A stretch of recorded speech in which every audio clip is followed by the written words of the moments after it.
Okay guys, back very soon from yesterday's stream.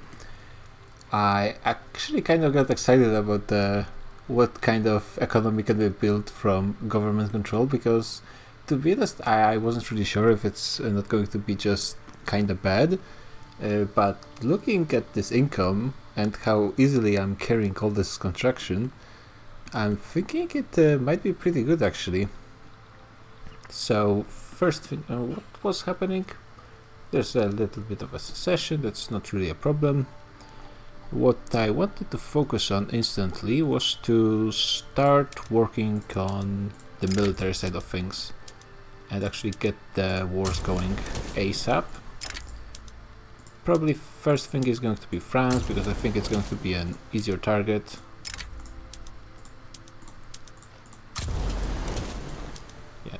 This stream will go as long as is needed to actually finish the campaign, so might be a bit of time.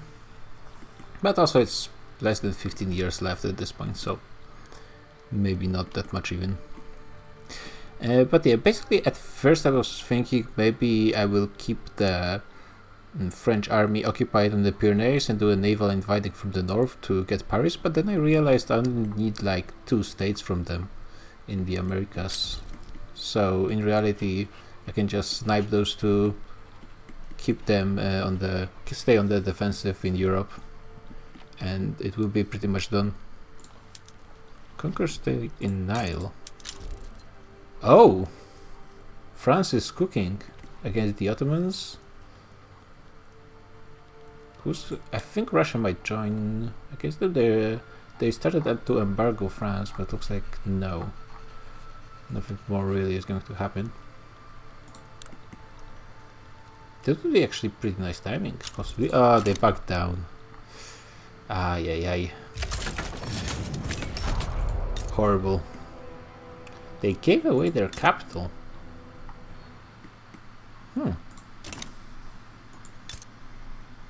Egypt is just a beautiful place.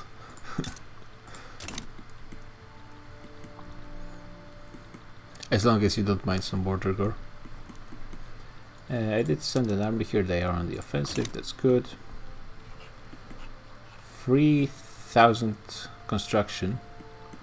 I'm gonna assume at this point it's probably... Actually, let's pause for a second. Let's check how much construction does Great Britain have, just out of curiosity. 1,000. Yeah, that's not a ton. Germany 600. That's really not great.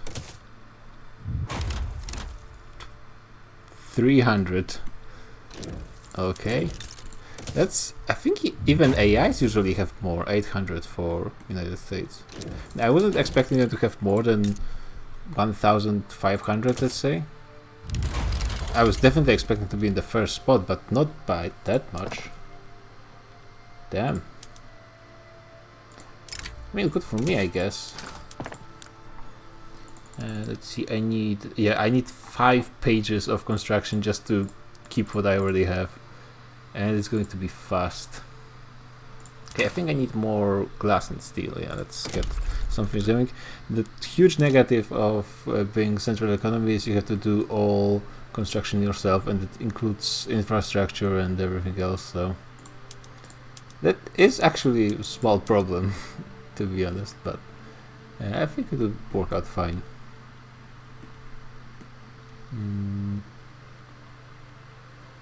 Let's say, do I want to help out Yucatan? Not sure.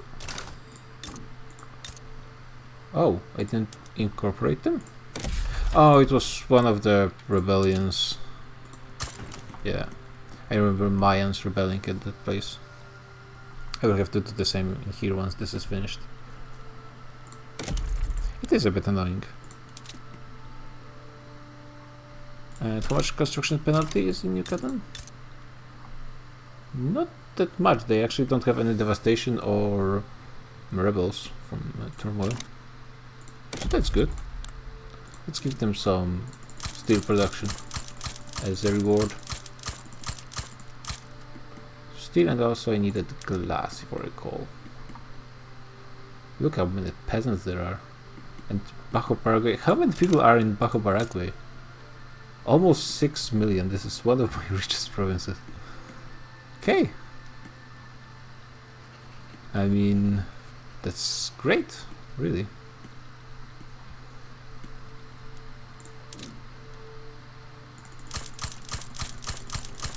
There's no, let's say 20. I think there are some railways, so we'll see how it goes. If I need even more. Industrialists are out of being powerful. The petite bourgeoisie are going up. Okay. No historical data, which kinda sucks. I will need to... My current government is not great.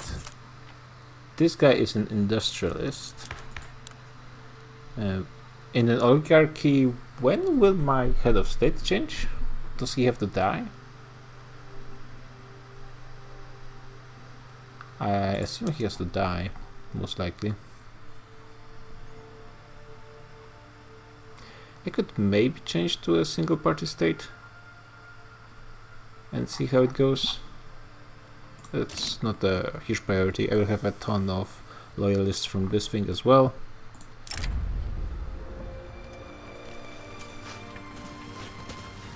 Sure. Oh yeah, I wanted to upgrade everything.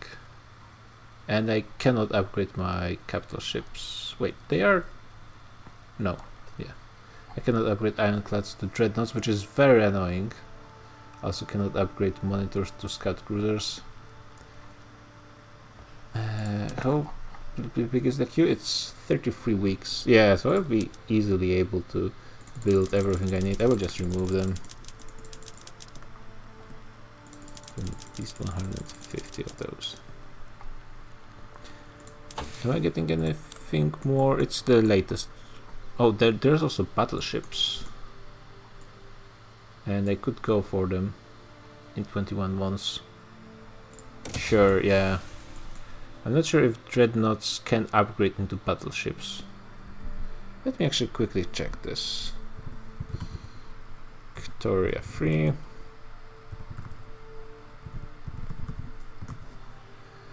Can dreadnoughts upgrade into battleships?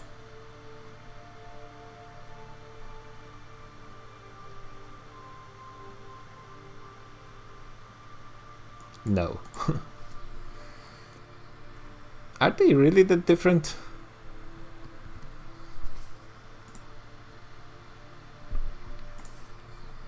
Yeah, I guess I should wait 2 years for this. That's going to be fine. I also get squad infantry pretty soon. I should have everything. The radio input might be a bit difficult, but I assume once the price goes up, the pop consumption is going to be reduced. Is it still on the top? No. Oh, radios are actually pretty cheap now, so that's good. Pops are actually being satiated. Oh yeah, I have positivists. Fine. Actually, now that I look at Panama Canal, can I maybe try and move some more people here? Oh wait, I was not subsidizing the canal for the entire time? Well, this explains a lot.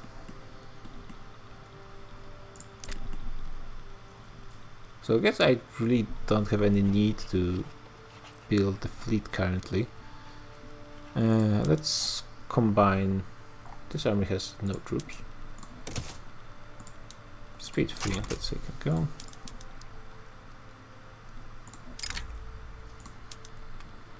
Then we remove to some of those armies, so we can actually organize a proper attack. This is stacked with conscripts, that's fine. This is just 1k unit.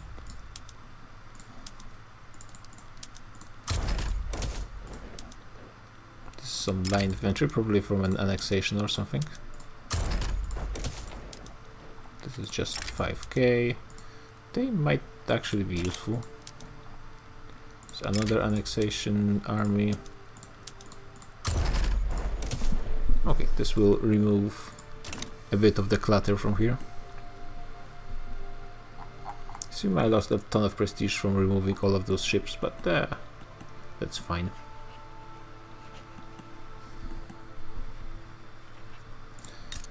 France still has about the same fleet as I do.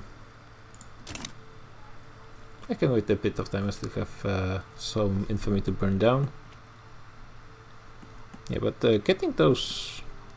I'm not sure why, but I was under the impression that there was a lot more land for me to take from France and Great Britain, but really it's not that much. Great Britain is going after Afghanistan, making some more beautiful borders in this area.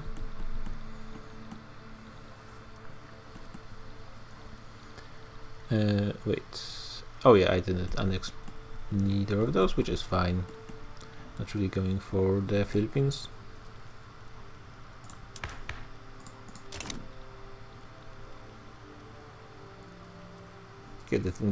I'm really not sure why the historic data for those graphs is not showing, or sometimes it's showing and sometimes it isn't. Why is it resetting? I really would want to know.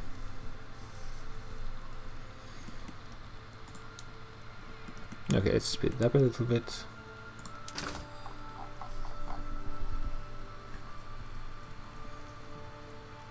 Iron price is actually increasing as well. It's all the construction.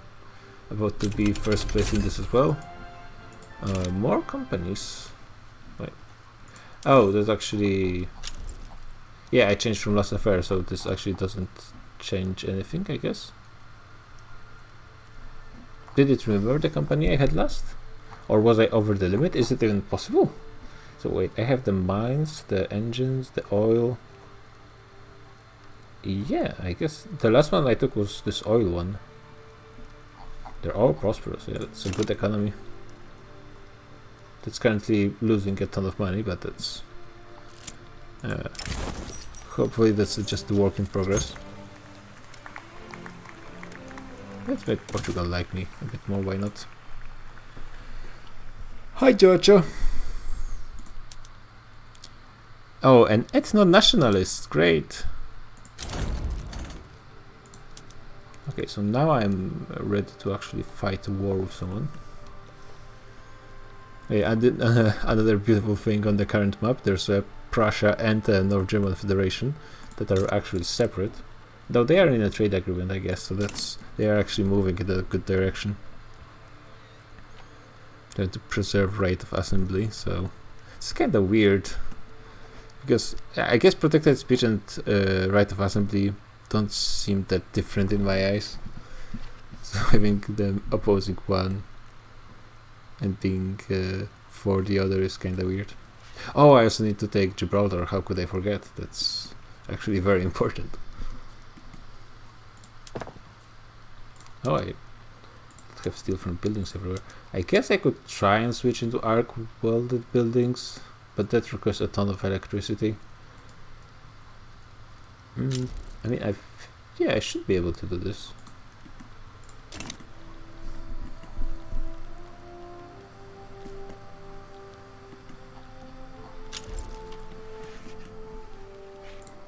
Okay, since I'm still waiting, might as well annex Argentina, I guess.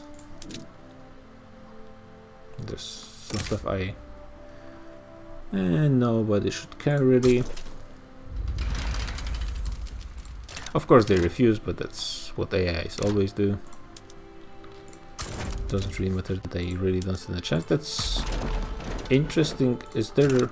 Oh, there's actually mountains here. Didn't realize, but that's... actually more fronts is going to speed up this war. Because it gives me more battles going on at once. Yeah, let's use those tiny armies as well.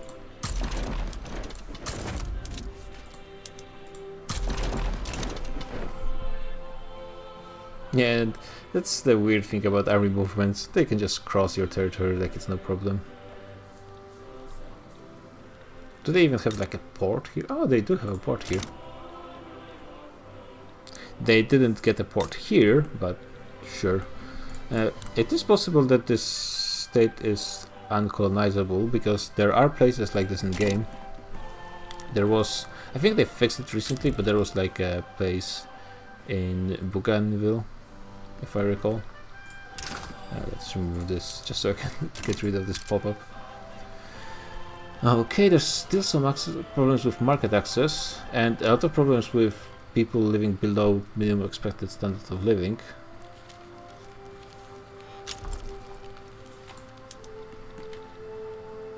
Mindanao, wait, it's... Oh, I did actually annex Mindanao. Okay, sure. And let's annex them. And let's annex those... yeah, secessions.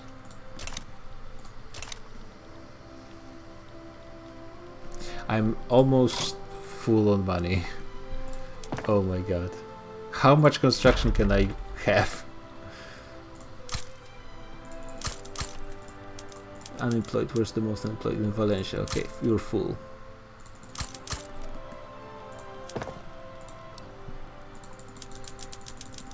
I will have so much money. Wait, am I using the good... I'm not using the correct button.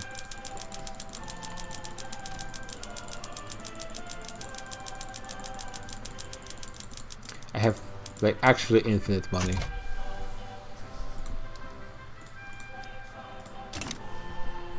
How much credit can I have? 160 million. That's quite a lot. Irish people going to Navarra, sure. It's an interesting way of prioritizing for AI, putting 0k army on the front where I have 100k and how much is it? It's only 6, never mind. Is there 2 armies on this front?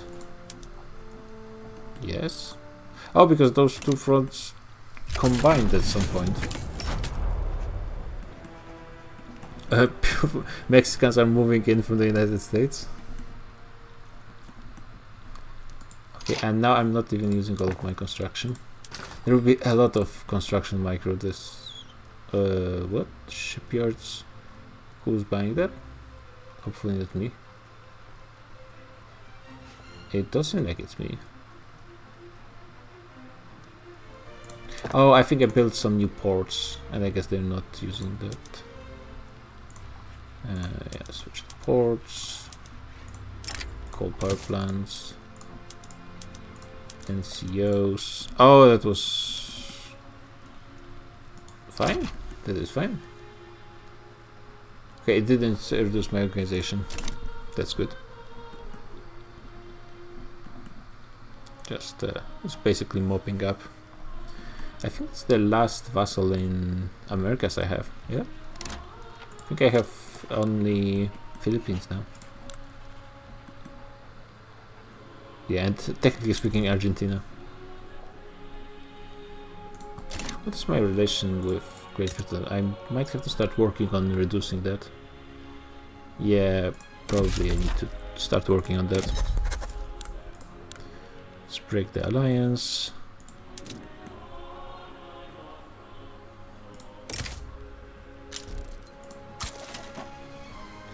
No one that I could wish that wants it. And let's start damaging relations with Great Britain.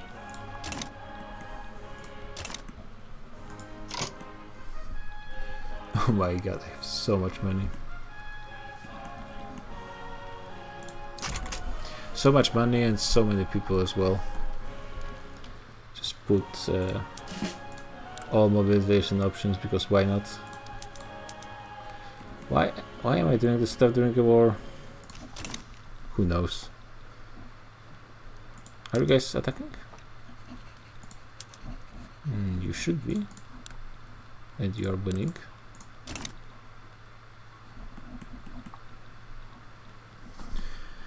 Okay, there are some front lines, some interesting front lines too. Yeah, it is a big nation after all, Argentina, so it will take a bit of time, but should be done pretty soon. And this construction micro is going to be very annoying. More engines, I guess. Especially since I'm still waiting for the ships. Okay, this...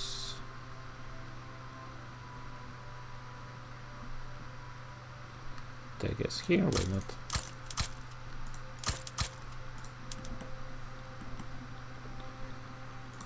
Could always use some steel. Let's build up some railways.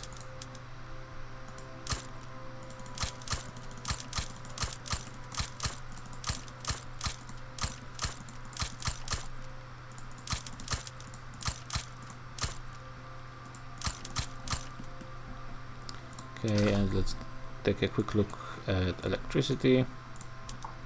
Removing all of my vassals does have a good a positive effect of me not having to pay attention to all those nations that show up in the Spanish market but are not actually mine to control.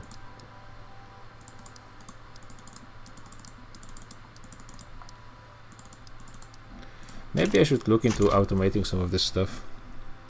Usually I don't do this because there's the private market to carry me, but in this current situation... Oh, looks like oh, never mind, I'm no longer losing money. I was losing it for a second. Stockpiling gold, yeah. I can... Okay, I guess I can survey the Suez systems. Why not? Is the war still even ongoing? Kind of. This army just abandoned its front line, despite nothing really changing on it. Protected speech, yay! I wouldn't mind state atheism, but I don't think there's much support for it. Mass conscription could be an interesting option. The best thing about mass conscription is the plus 100% training rate. And of course conscription rate is also nice, but the training rate is really good. I think there's a movement for multiculturalism. Restore 73%, so that would be a single party state with petite bourgeoisie at helm, which I wouldn't necessarily be against that much. But maybe I could wait a bit. The industrialists are really falling hard.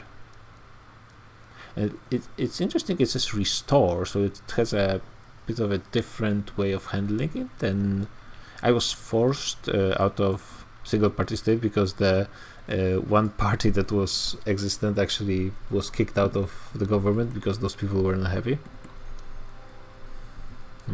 Also nice Morocco. Long Morocco. Let's look at this. I could also get compulsory primary school, possibly. Like with 10% chance.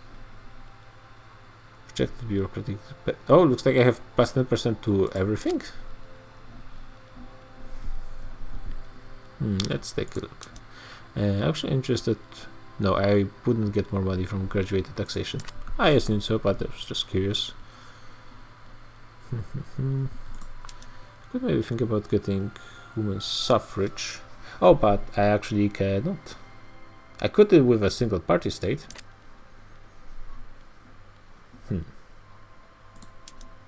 Then I probably could also get... No, I wouldn't be able to get elected bureaucrats. Which doesn't really matter, my bureaucracy is fine.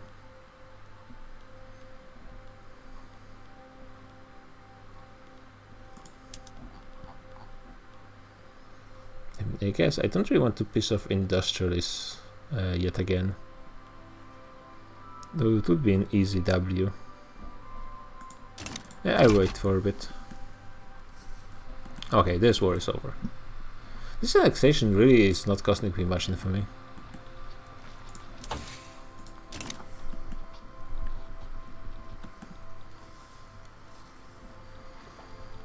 Oh yeah, this support for this is increasing very fast. Okay, let's try it. Why not? Let's go for a single party state. 97%. Yeah, that's even with my luck, that's pretty good. It's a pretty good chance. Watch me actually get one stall event. Landowners are back in business. I think everyone is in business now.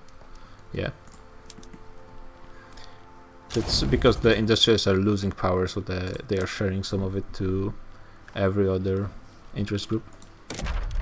Eventually it should settle down with someone being out of power, I assume, but that may take some time. Actually had most of this incorporated already, that's good. I have way too much bureaucracy. But that's fine, I'm not really having problems with money. And since I have all of this annexed, time to take a look at all of my production methods. And do an absolute ton of clicking. So okay, I have a lot of pot stills. Do I need more liquor?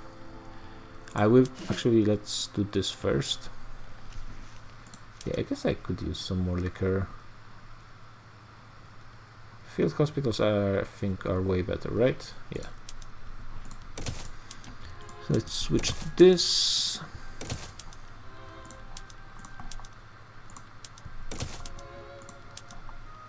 Definitely need guns. Want all of this basic stuff. Opium. I mean, I could afford. Can I produce opium somewhere myself? I can in Colombia. That's interesting choice. There's not many people there who could work those though.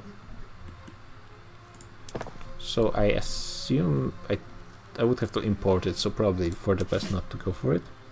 Do I want anything to go for like automobiles? I guess yes, because formation mobilization is a pretty important thing. Will also give me some more demands on automobiles, because at this point my economy is actually having a problem with demand for some stuff. There is some for glass and steel, okay. There's something to focus on. The surprise maneuver is okay, but occupation, formation speed. Do I really need this? How much oil do I have left? Still okay amount. But nah, I don't think it's really necessary.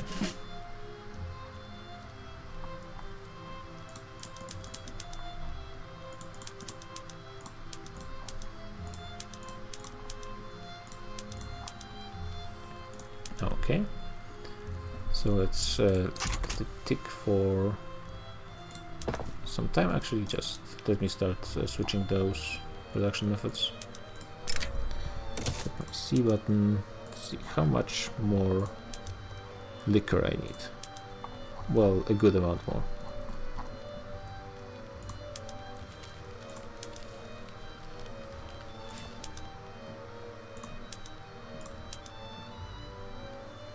Okay, should be good.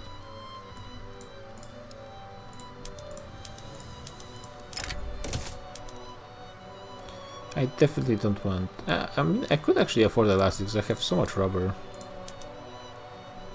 But apparently I have enough normal clothes, luxurious clothes, to actually use some more normal. There's no electricity everywhere, which is a problem that I want to be solved right now, because that makes managing everything much more annoying.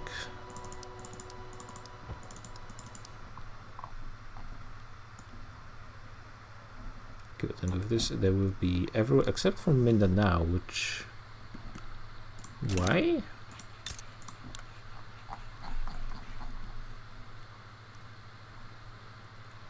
Because no.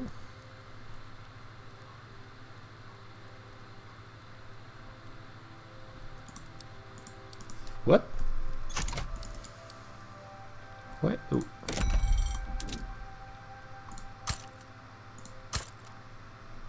Okay. That's a bit strange. Don't want this.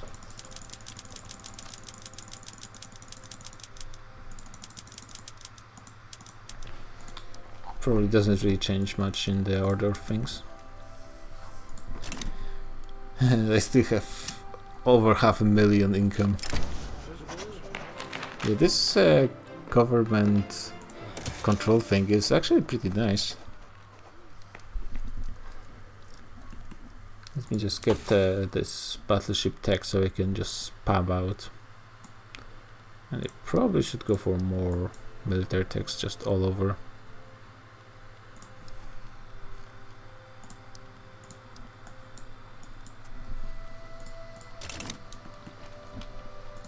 from agitator has died. There is a new petite bourgeoisie leader. This is going to be interesting.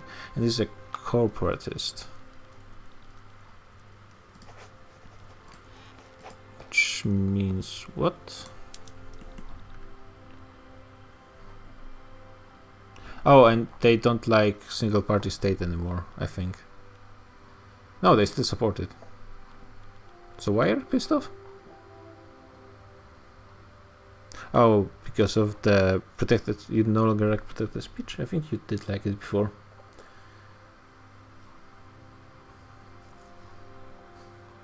Yeah, the only thing they don't like is council republics. This is a bit of a strange ideology, nothing really interesting going on.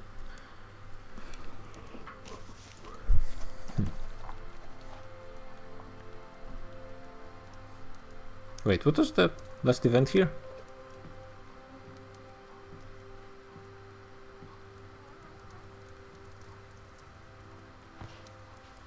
Oh, a drafting got done, okay.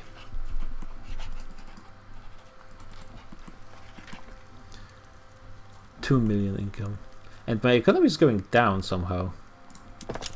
So I'm making all the money, but I'm not... Oh yeah, I'm getting all the money now because I'm out of construction. But I need to wait for the power plants to be finished. Actually, I don't need to wait for the power plants to be finished. I can just start working on more clothes, I guess. Let's take a look. Navarre, there's plenty of unemployed. There's a million peasants everywhere. More infrastructure needed everywhere.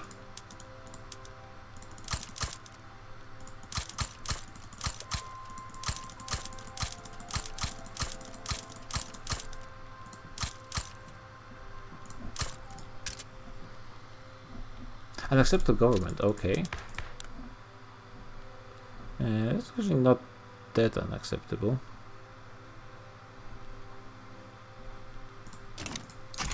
Yeah, because the cloud is spread fairly evenly between all the interest groups. That means that it's a bit difficult to form government, especially when the head of the state is in a relatively weaker and very angry interest group.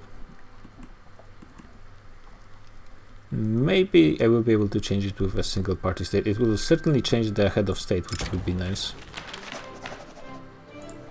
That's fine.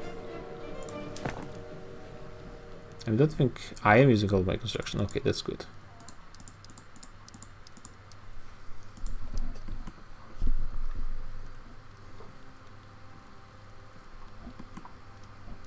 Yeah, I will get a lot of people employed by just building a giant army because I can easily afford it.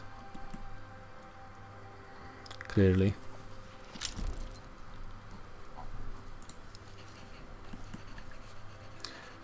But the places where I assume the places what any power plants are going to actually take the longest to get built, which is going to be annoying.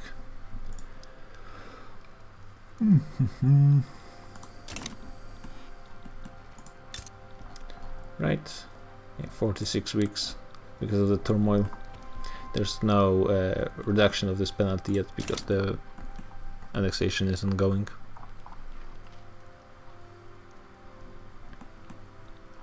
Is it the Mascara that's annexing all of this stuff on their own? Yeah, they have frontier colonization and they're colonizing, okay. Jaunpur is actually free and is part of the German market. It's a German... What? They have zero access, I assume, right? Yeah. How did this happen? They were a rebellion or something, but... Okay. People are still moving to the United States from Spain. My GDP is kind of just wobbling, but it's not going up, really. The border gore is absolutely crazy. What is this? Let's just get this. So, before what used to be, United States took Mexico and Veracruz directly as their annexation stuff, and luckily I fixed most of this, but they still have a treaty port over here. Ottomans did this. They used to also control this, but they are now share it with Italy. There's this and this at the same time. Yeah, the map is kind of crazy. Brazil and Ching just chilling.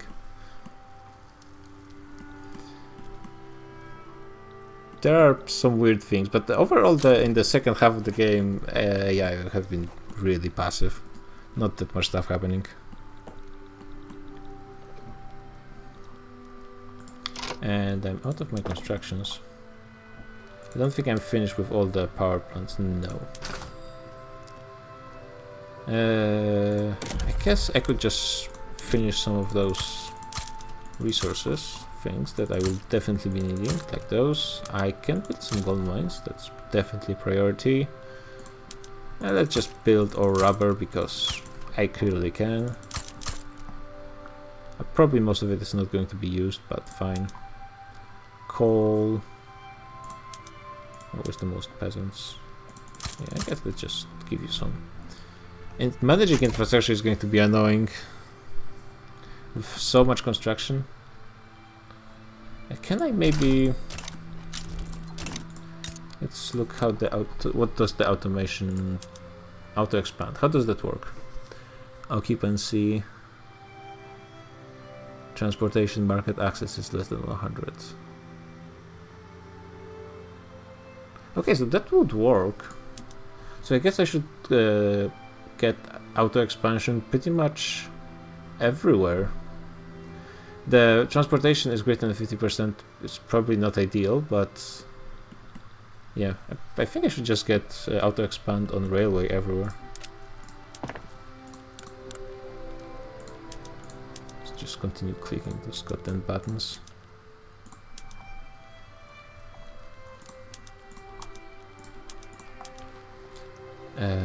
Railways. Yeah, this button, right? Okay. Yeah, this will actually work out fine.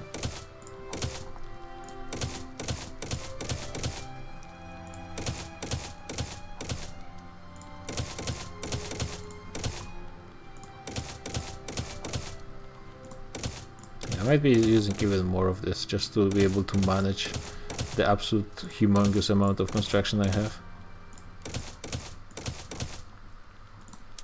Oops.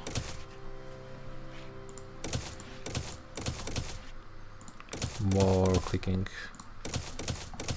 I do have a lot of states. I am realizing that now.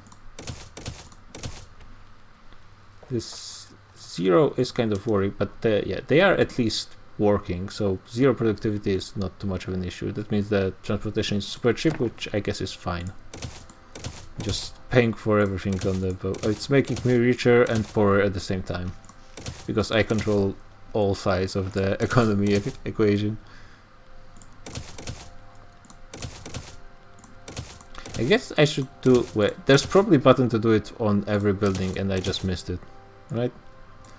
If I look over here. Yep. Guess I will do the same on power plants. Let's see what the exact requirements are. Cash reserves, market access. And no, I don't think I should be using this. Because this expands them when they're profitable. Which would be kind of okay, but not when I'm subsidizing them. So I don't think that would be good. Because they would expand if they had good reserves. Yeah, good market access and good occupancy. Nothing about the price of electricity, which is what I want to be keeping down. Yeah, in theory it should be connected, cash reserves, productivity, with the prices of electricity, but I'm not sure how it's working when it's subsidized at the same time. Oh wait, I have the ships.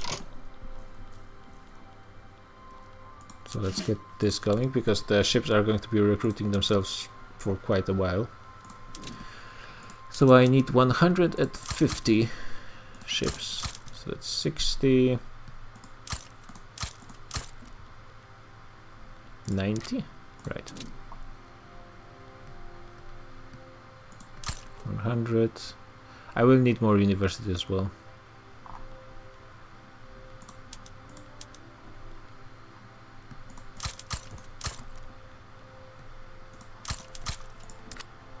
It's 100. I probably want to expand my fleet even more to compete with Great Britain eventually.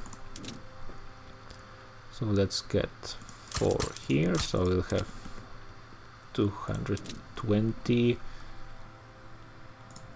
maybe 400 scout cruisers and 300 battleships. That sounds okay. And I mean, I think I should be able to afford it. Oh, I'm actually low on bureaucracy, but that's going to fix itself once I'm finished with the Suez survey. Right, and it's pretty much soonish done. So we need 80, 180 more. This will help with some of my unemployment problems, I suppose.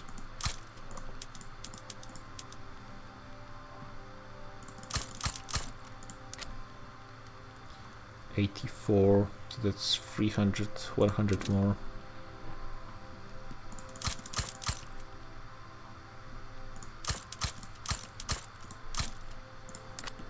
Right. Okay, and additional 100 battleships, let's say. It's going to be a decent fleet, I'd say, once I'm finished.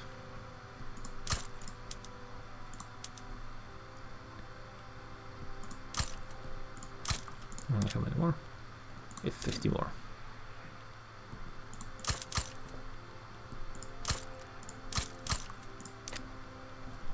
Okay, and it will be done very quickly. Well, at least the buildings will be.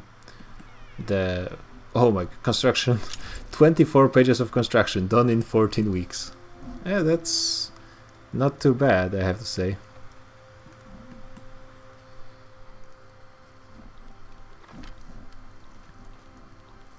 Yeah, I assume I should be able to easily pay for that.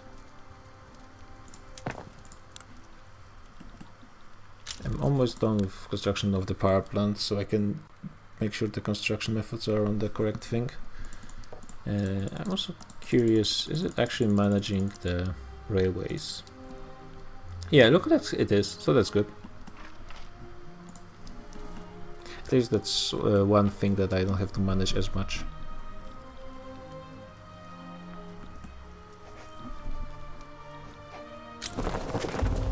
French are coming to Sundinamarca. Where even is that? Oh, it's the opium state, right? Yep. It's the opium. I guess I could just spam opium plantations and see what ends up happening. Just because I have so much construction, might as well. And see what's going to happen. How much opium I'll be able to produce. John loves philosophical studies. Don't really care that much. I mean, money wouldn't be really a problem, but now North Italian people are moving in. How is the I guess mass immigration attraction? Yeah, a ton of places with pretty high. Let's pause it for a second. Let's see, this has... Oh yeah, Veracruz, Bajo Parkway, West Andalusia, Mexico. Is it showing me the top in the world or just in the nation? Yeah, top in the nation. Well, Veracruz is better than America, Bajo Paraguay. Paraguay is just a great place, everyone loves Paraguay. Yeah, looks like I have the biggest mass immigration attraction, though doesn't mean that all of those are going to me. How about just migration attraction? I think migration attraction is just for states, right? Yep. Those places are pretty attractive to immigrants. Yeah, I assume the one thing that's working in my favor when it comes to construction is I will be advanced. Goddammit! I will be focusing on the pops will naturally focus on singular states, so I don't have to worry that much about spreading my industry all around.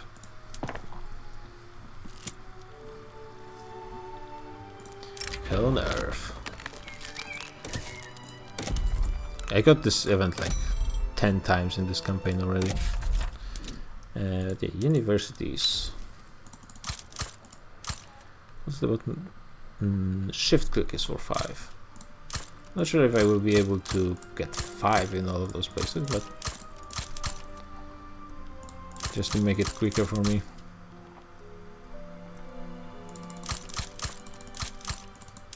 I'm sure some of those places cannot afford to maintain that many universities, but who would have time to look at so many states?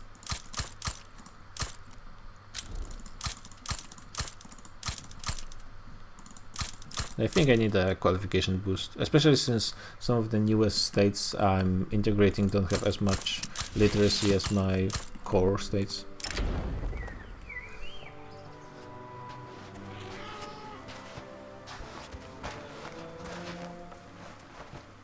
We could make an offer.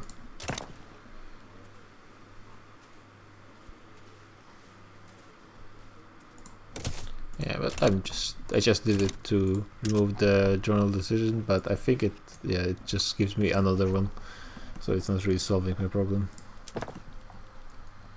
And yeah, all the navy buildings are done. It's gonna be quite a while before all of this is. Yeah, 40 heavy ships are already in, which is actually faster than I think. There's a frigate, so no thank you.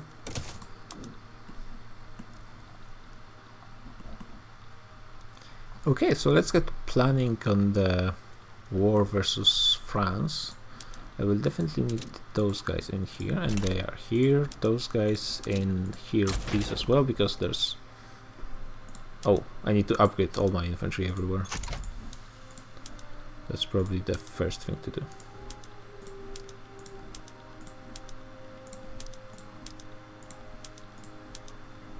And what are you? You're no one. Okay, disband.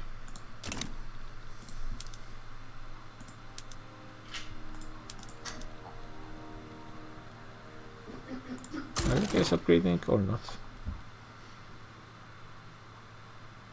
I think they are.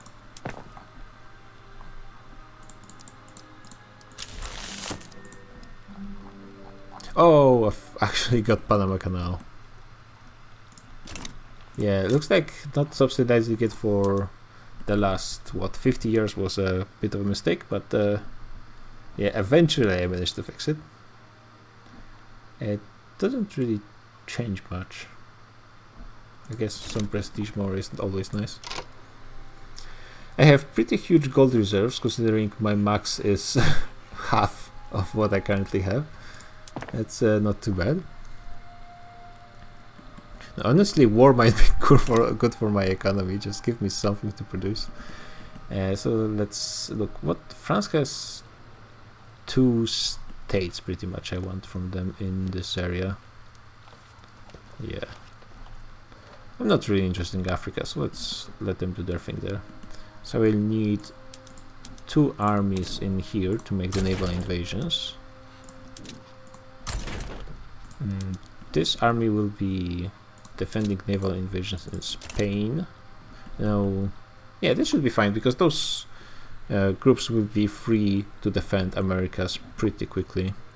I don't think France will actually be able to. Well, they would be able to defend those places if they actually focused on it, but they probably won't. I will just keep those guys handy in case I need them, I guess. I will take this fleet and I will split it in half and move both of those here. Once they are done with their quick naval invasions, I will move them again. Just having some more armed forces wouldn't be too bad. And the petite bourgeoisie, that's fine. Royal folk, I really don't like you guys. So let's get armed forces. They split in an interesting way, so the recruiting units are not being split. Which is interesting way to do this, because this army is going to be increasing way more than the other. I will probably need more admirals here. Let's take the trading units guy if I can afford him.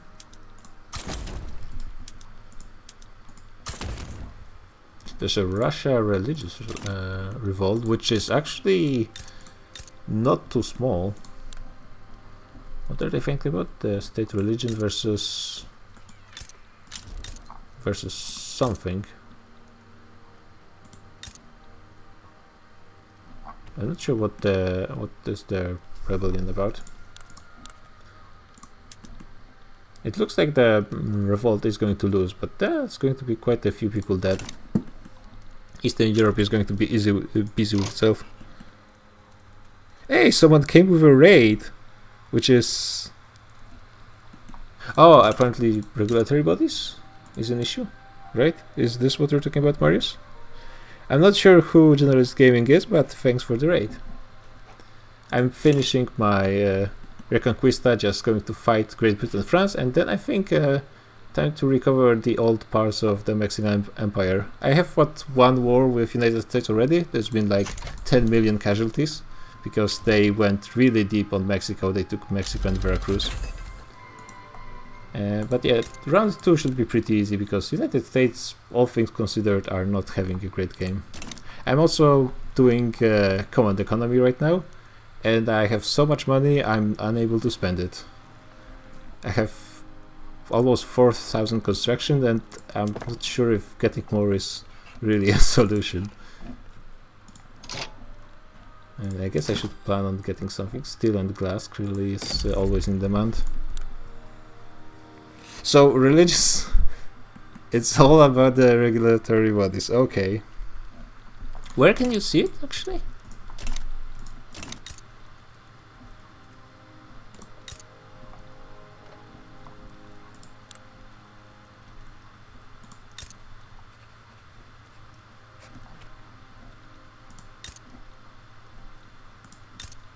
I guess it shows in here, but there's also wage subsidies. Was it somewhere in the name?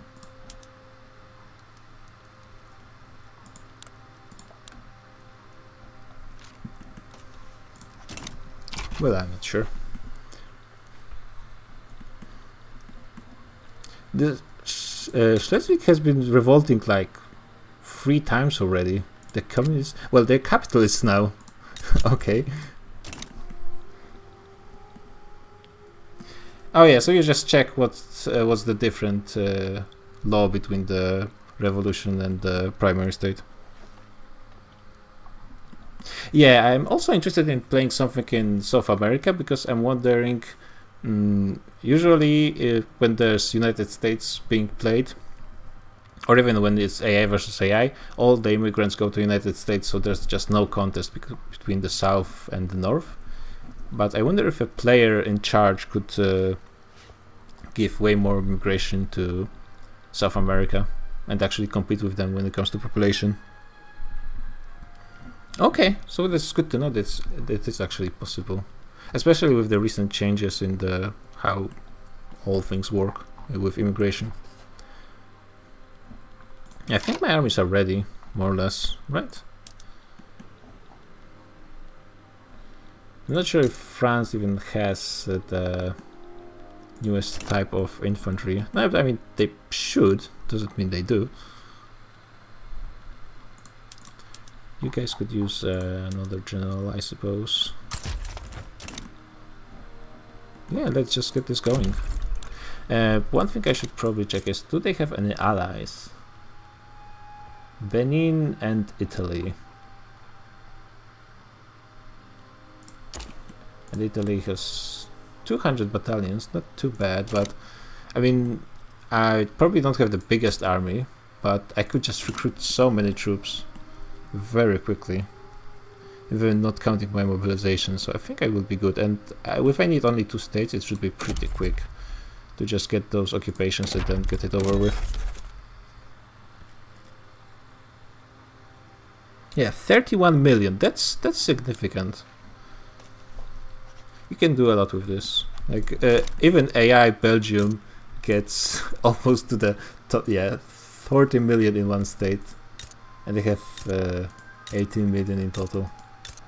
Wallonia has, I think, even better per capita GDP than Flanders.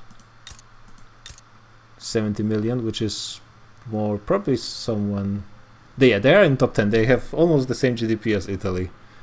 AI Belgium is really good sometimes. They are currently in Austrian market. Austria, the Habsburgs are coming back to the Netherlands. Yeah, the markets are interesting. Oh, don't forget that Jaipur is actually a puppet of Germany. Like the switches of overlords over vassals in some places are just really random, and I really don't know how AI does it. The end is in La Plata. Yeah, the basic population in these places is really not that high, though Paraguay apparently is a great spot to live. It's one of my best states.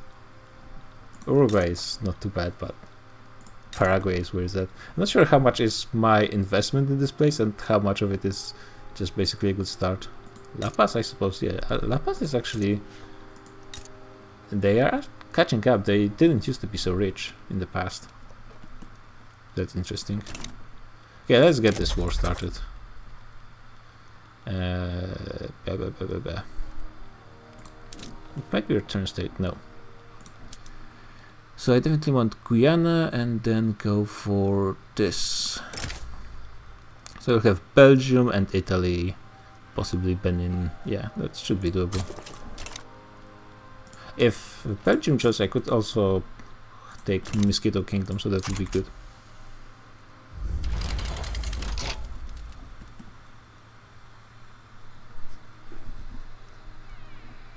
I'm not sure, what's the Paraguay achievement?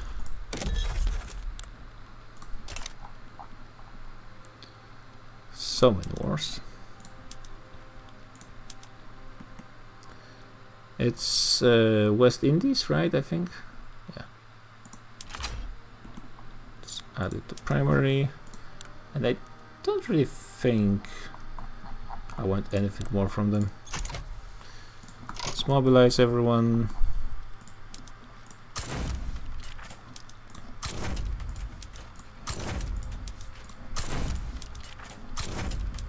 Place some conscripts while I'm at it. Put some pressure on them, make them worried. Probably just put them on defensive. Adamant defense, I think, is just better for me, at least when I have infinite money.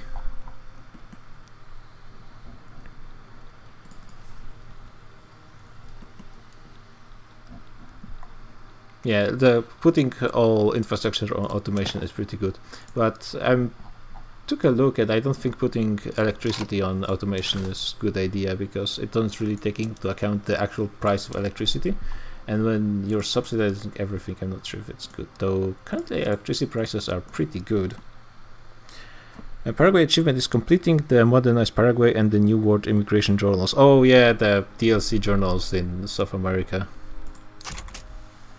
Yeah, I haven't really played with this. Okay, apparently I need guns and bullets. There's one thing I can do is produce more stuff. La Paz apparently has a ton of peasants. Well, not for long. Bajo Paraguay apparently still has almost 500,000 peasants. How are those people still coming? Yeah, that should be quite a lot of guns. It's 101 level, so yeah. Might as well just plant some cannons as well, and actual where's bullets. Ideally I would have 50 in everywhere to get the best throughput from level stacking, but that's fine. And I don't think I'm using war machines on anything yet, but I will get some so I can actually add them to armies if I want to. I might not, I will see. Hey, Hammerroad actually subscribed again. It's 4th month. Wow. What a life.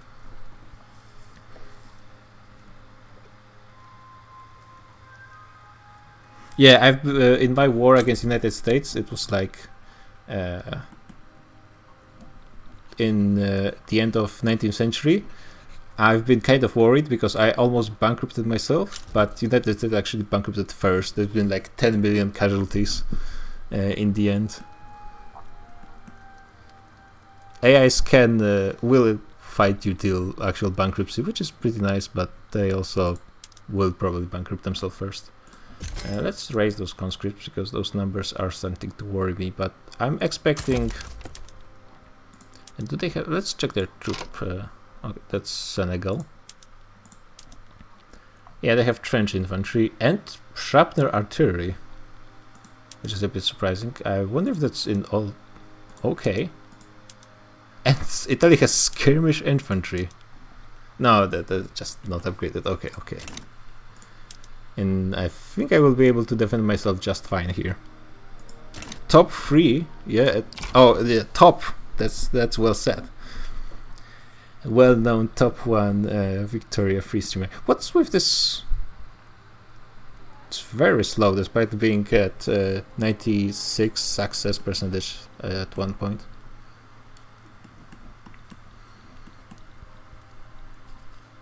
This war probably won't be too difficult. I probably could just push to Paris, but that would be a lot of battles and more micro when I can just snipe those places.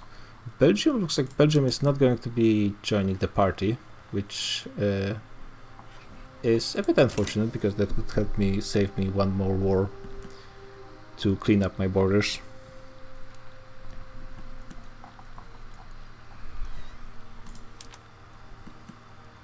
There's going to be a lot of conscripts in those armies.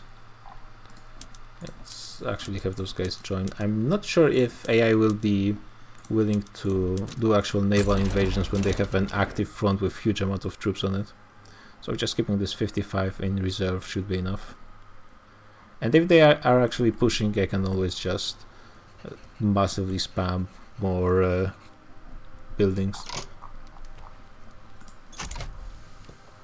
Yeah, I'm good that I'm losing money. I can actually go to my gold reserve limit because I'm almost twice over it. Damn, I've never had so much money in this game. Command economy, I'm thinking command economy is actually pretty good, but there's just so much micro to actually build stuff.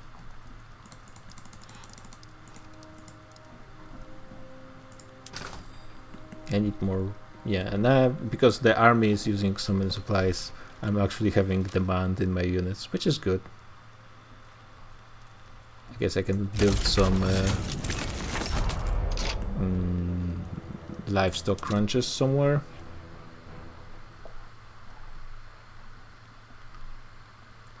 Guess Veracruz. I shouldn't be... Oh, there's a ton of arable land there. Let's get 50 there. Should solve all my problems with meat, and also better do naval invasions quick.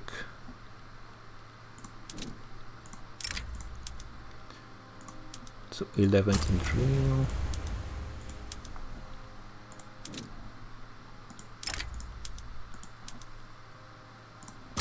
Okay. I don't see any enemy units in the area, so I will probably be able to get this done before they even realize. And they are trying to push. Brave Philippine general is actually on the job to protect me. And it's looking okay. The battles are massive, wow. Oh yeah, it's looking quite okay.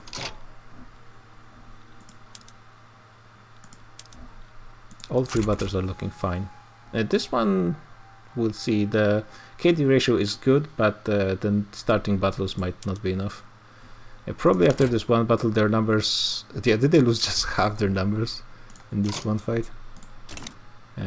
They are trying to naval land in Paraguay, which, considering I already am done with my naval landings, I can just move my fleet. And this army is there. You guys are done. Let's just move you here. Yeah, I need to pay attention to make sure they don't do any annoying naval landings. And they should be ticking down. Yeah, 100 control over war goals. So this is done really quickly, actually. They want to change regime in Spain. They are still monarchy, actually, right? Yeah, well, voting.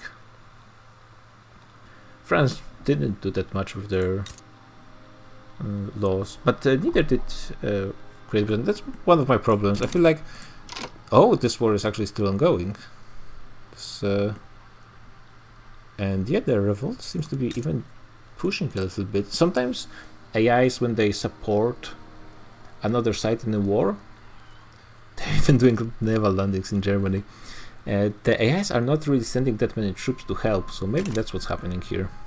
But yeah, back to the point about the laws. I feel like that's good that in general the unrecognized nations are not really doing much with their laws, because that's what you'd expect in a game.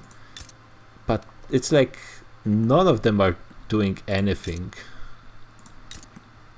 All traditionalism. I think, oh, Japan actually, I think they start with traditionalism. So they're agrarian, but still have serfdom, closed borders, protectionism, which is an interesting thing. Yeah, because that, if every AI nation had some small chance to actually, oh yes, for example here, Sheva in Ethiopia is going for agrarianism. Will they actually succeed? Looks like they actually might. But it's also 1925, so that's a bit late for that. Peasant levies, that's... yeah, Catholic Church is sometimes more difficult. I started, when I started in Spain, they have, of course, state religion and also all the religious institutions, and once the Catholic Church actually gets going, they're kind of difficult to remove. Giants of the Sea. Yeah, my battleships are kind of nice, I agree. Yeah, my navy is going to show up here actually before the French, so that's we'll have to prevent the landing, thankfully. Wait, that's a front? Oh yeah, I guess it is a front. So yeah, let's actually invade Italian Africa. Why not? Famous cafe. I mean, I don't really care that much about intelligentsia, but I don't really want them to like me less. Social Democrat would be pretty nice, I think, right? And not really. But whatever, that's fine. Wonder what's the party going to create. Yeah, I have a command economy, but trade unions are really not at the top. The ones who benefited the most is petite bourgeoisie, which is interesting because I expected that intelligentsia would be boosted the most, since they are gaining so many bureaucrats. GG. Good job winning the war, Marius. Yeah, I'm surprised the AIs are way more behind on tech than I'd think. I mean, France is usually having a pretty good game. Yeah, can you tell me if this place even can be colonized or not? Because I never took the colonization institutions because I didn't have any real need for them, but maybe I should have. This does count as a contested landing, right? Yeah, okay.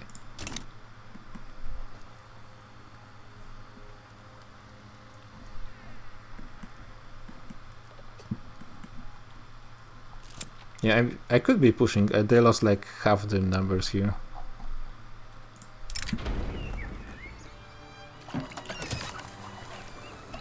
I mean, just to speed up this war, I guess. Where's the button to change all of those armies into attack? Rather than doing this general by general. I think there was a button. I remember reading about it, I think in one of the diaries or something. Maybe it's like here?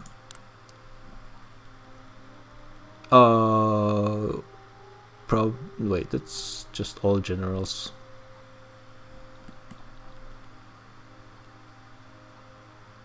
I guess it's still a bit faster because that's just one click on every general, but not ideal.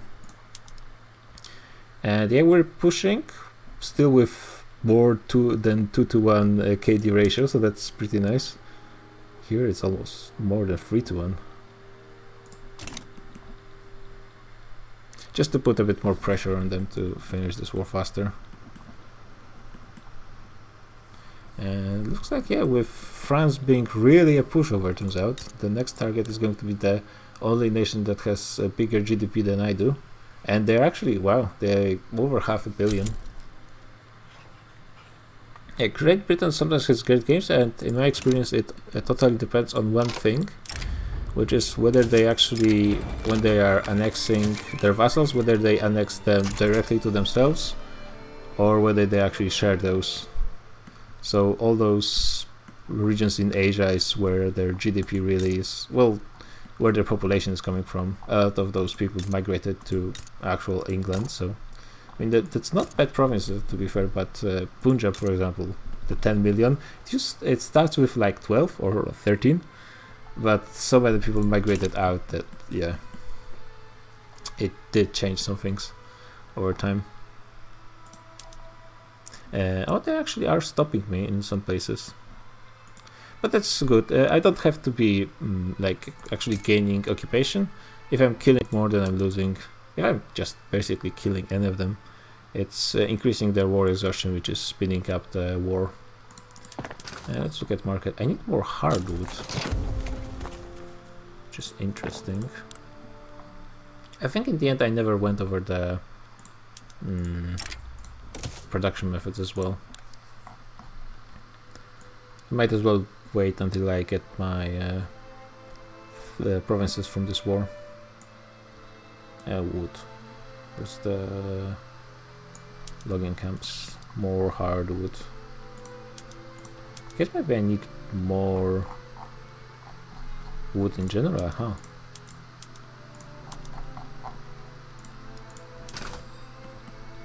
And well, actually it should be fine, I think. Well, more or less. Let's get some more.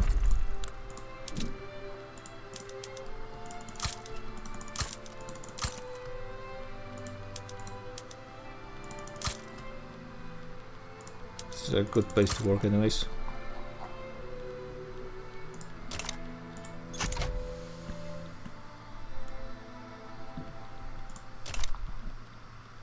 Yeah, and now I can start actually a war against Great Britain, so the timing is working out just fine. I can help them a bit with their economy if I put my fleet over here and start raiding their convoys.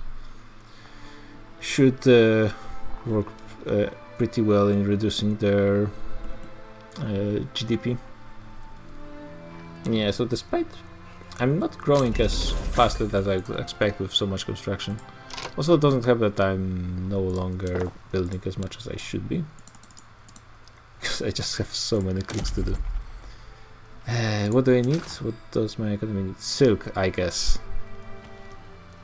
I think I can have some silk plantations. Yeah.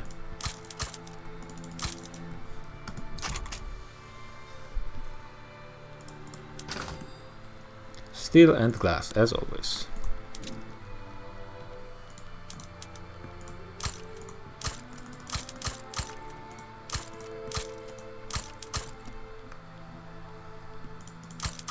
Guess building up the mainland Spain a little bit.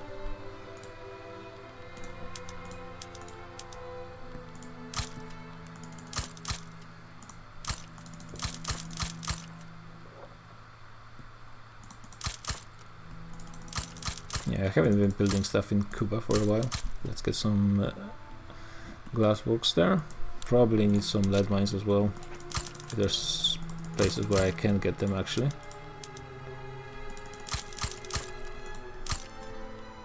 Maybe some iron mines if they're in some good places. Oh yeah. Getting some people employed. Yeah, getting some construction plans actually ready.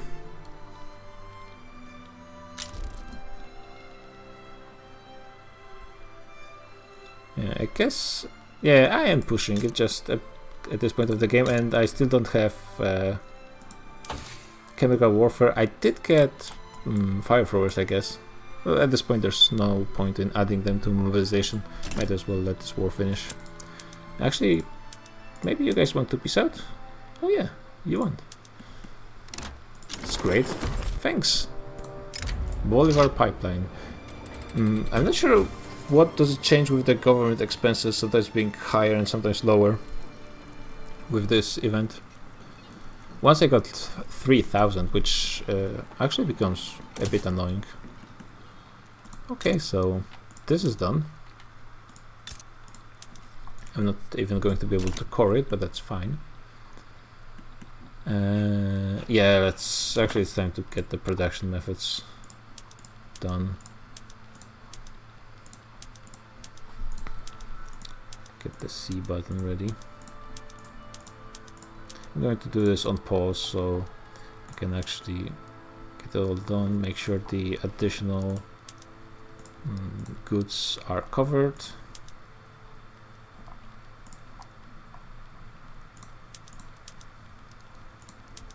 I could remove the synthetic plants, but I guess that they're fine as they are.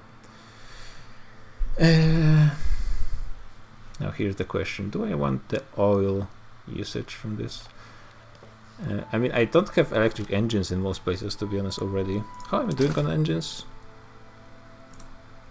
Pretty well.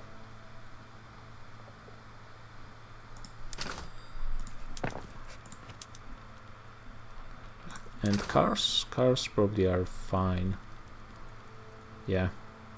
Then even my pop consumption is not that high. I guess that's because my standard of living is not mind-blowing. Despite being the third in the world, it's not super high because I'm just constantly annexing more provinces. I have still a good amount of peasants, I think. Right? Yeah, still 8% of my nation is peasants. So that's pretty high at this point of the game. Definitely wanted this. Definitely want this and this. Okay. Definitely want as many radios as I can get. Let's try electric engines and see what happens. Yeah, but I don't want clippers. What?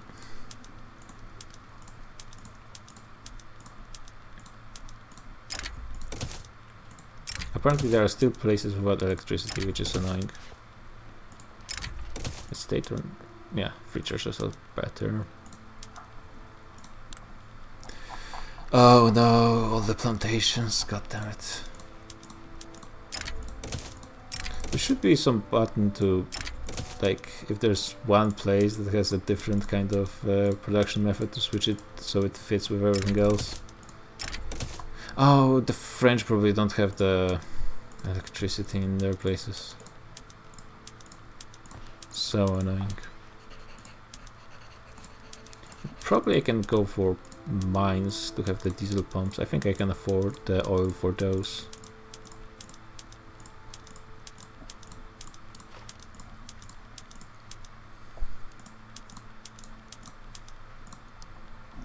Yeah, I will let the time tick, because if I want to finish today, publicly traded still. Oh, because it's the farms, or I guess plantations, are controlled by a different law than the economy. Otherwise, I guess going for publicly traded is fine then. It does give a bit more power to industrialists, but I mean, giving them a bit more power won't hurt at this point. Though at the same time, I'm not really benefiting from this, because I mean, they're not really giving their money to the investment fund. There's no private construction. Though at the same time, it is increasing the quality of life of my pops, I guess, so that's good enough.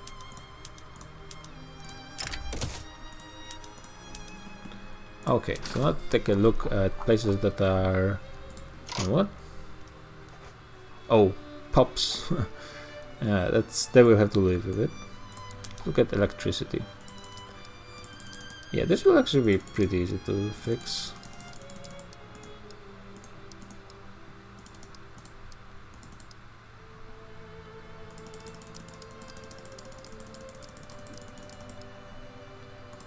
We definitely want to get those there.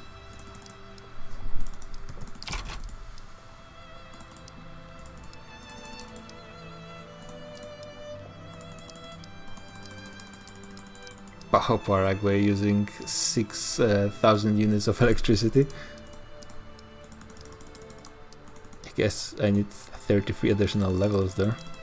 I mean, it won't be that once I check the construction, it's probably going to be like 2 years of construction in the queue, or even less maybe.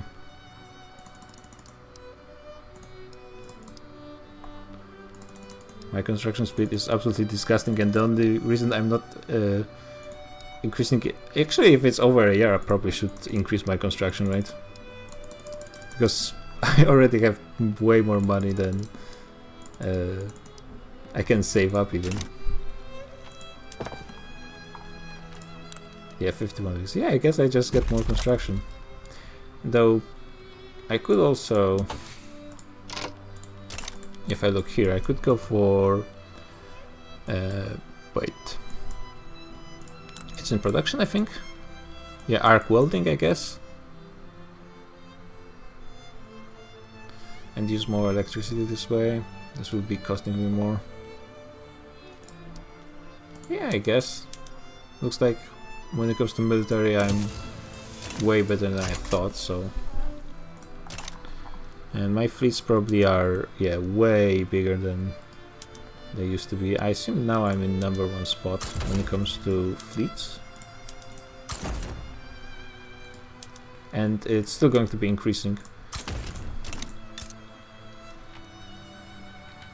No, I'm still #2, but I only just barely. Won't be long. And I'm pretty sure the AI is not upgrading all of their ships. Yeah, monitors, torpedo boats, ironclads. Also, the AI is not really going for decisive battles. Yeah, La Paz in my game is also quite impressive. They have just oil rigs and some rubber and gold mines. That's just good resources, I guess. But they have problems with electricity, I think. And also decent population, though how much of it is just immigration and how much is just starting? I'm also not exactly sure. But yeah, it does seem like it's a good, just good state overall. I think it starts split between some nations in the area. I'm not exactly sure. But it might be part of it.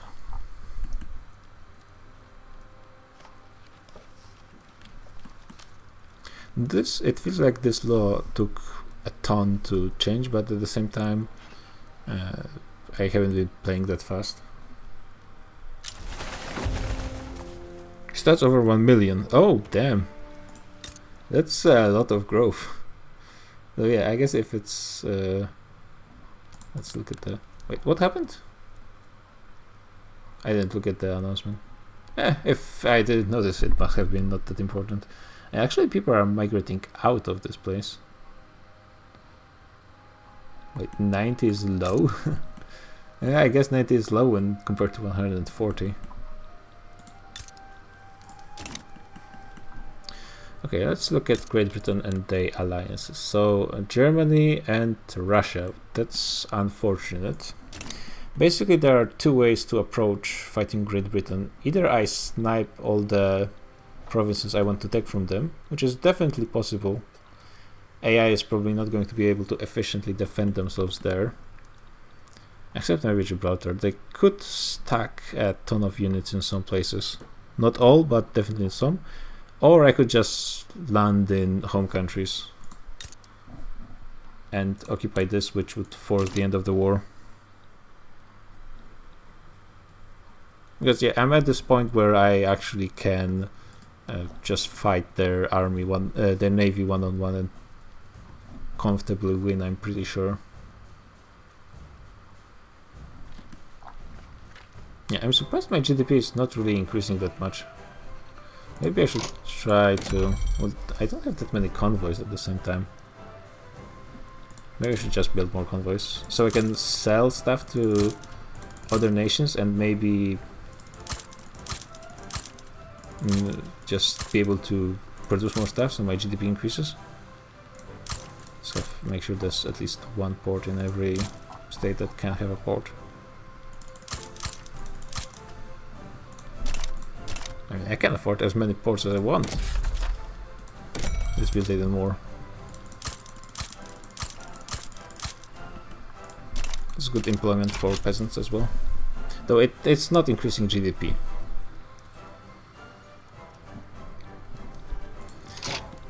Yeah, this will be a huge amount of troops. Russia and Germany. Though yeah, if I don't put war goals on them, that will peace out eventually anyways. 50% slaves in Brazil. Yeah, who knows? Be a bit tedious to check. It doesn't seem like they have that many slaves. They have a good... oh yeah, I'm not surprised they are 50. Oh my god. Brazil. Yeah, it looks like Brazil doesn't really change that much. Oh damn. Yeah, I believe it. Yeah.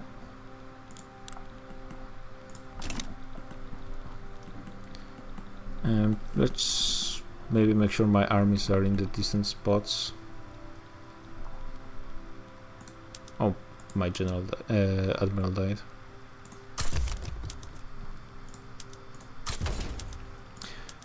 Admiral died. Yeah, it should be putting a bit more of an announcement, I guess, if generals die, especially during war, because it has a huge impact on your armies.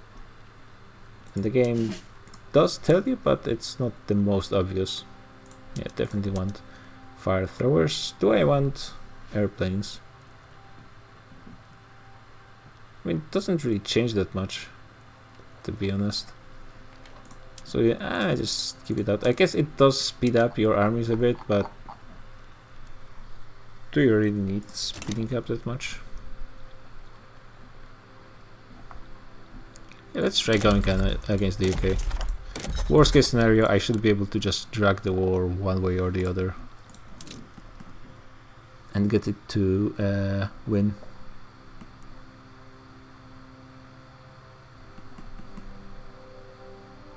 Oh, it's a treaty port, so I can take this with this CB. Scandinavia, Canada, Niger. It looks like Russia and Austria most likely will not join. Germany probably will. But yeah, let's try it. See how it goes. Finish with a bang. Okay, I'm a single party state. I have a new ruler. It's a petit bourgeoisie corporatist. Free trade party, which is only petit bourgeoisie, which is fine. As long as you guys have 100% legitimacy, it's fine. You could also support mass conscription, that would be nice, but I guess you can't have everything. I have National Guard at max, right? No. I mean, I guess I might as well.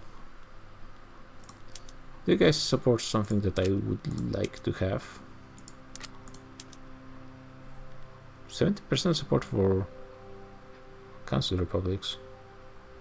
Who's giving me that support? Oh, there's a political movement for it now, I guess. Not that many laws open, really. Yeah, Council Republic, it would be incompatible with my command economy, I think, right?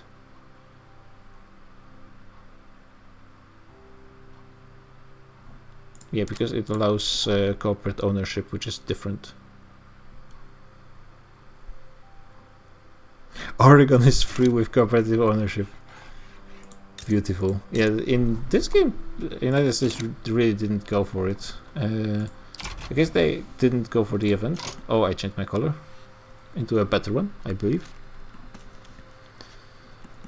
But United States really had just a bad game overall, so I'm not terribly surprised. It's some decent people. I guess I'll take one guy from Catholic Church. So this will be my naval invasion army. Let's move this fleet here. This will be the home defense army. And those guys will be doing the fighting.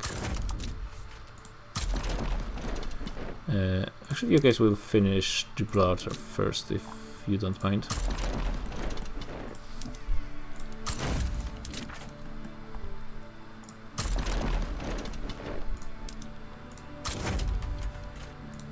guess we'll be doing something on this. Oh my god, those front lines, that's absolutely disgusting.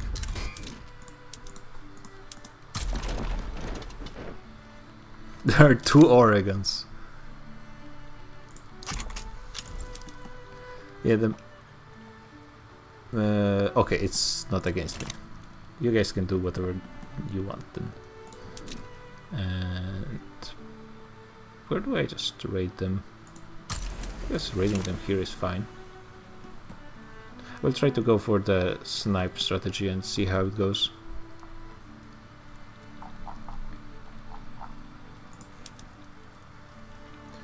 Currently it's just the British Empire, which is... Oh yeah, never mind. I should be also adding those goals. Definitely East Andalusia. Any states I want returned? British Guatemala, yes, thank you. Conquer state Jamaica. There's going to be quite a few states, I guess, more than I expected. Bahamas.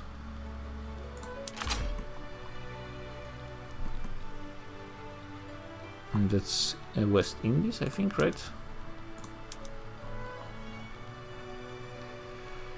I don't think they're... I guess they're ordered by country, kind of. West Indies, that's a lot of infamy, but it will be fine, I'm sure. And I think the only thing remaining is Falklands, or as they're going to be called pretty soon, Malvinas. It's called South Atlantic Islands, I guess. Yeah, taking 2, that's fine.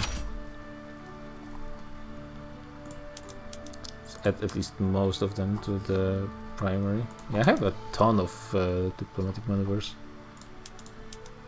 Do I want anything else? Let's take a look again. I think that should be everything. Yeah, and there's... They want only regime change in Philippines or open Spanish market, which is actually, I wouldn't mind opening it, to be honest. Can I do it on my own already? I wonder what would happen if you open...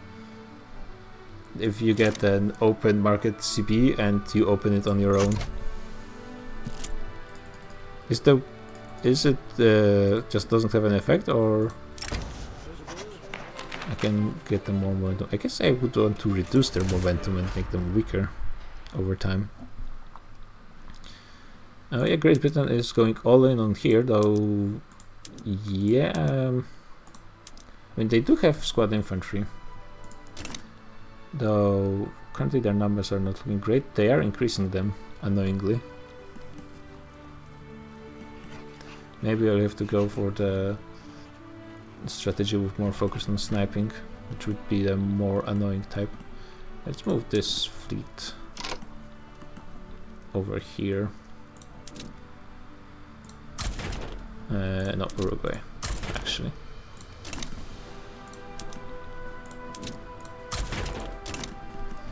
And pursue both strategies at the same time.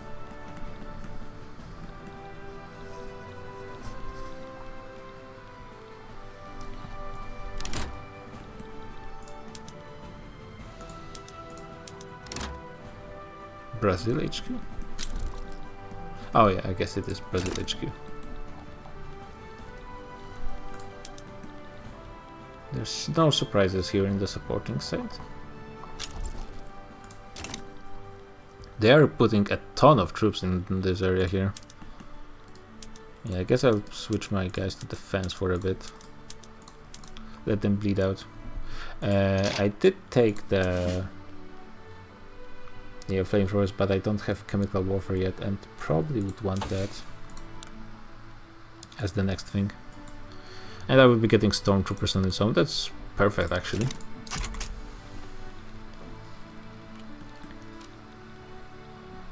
Yeah, Germany is actually committing a fair amount of their troops. Usually AI is not really that focused on helping their friends.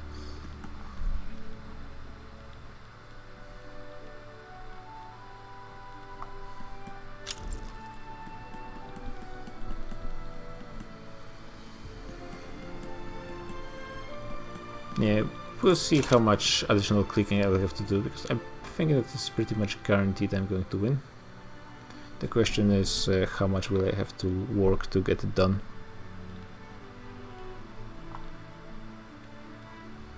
Oh, but the entire army of the British Empire and the German Empire is stacking itself in Gibraltar.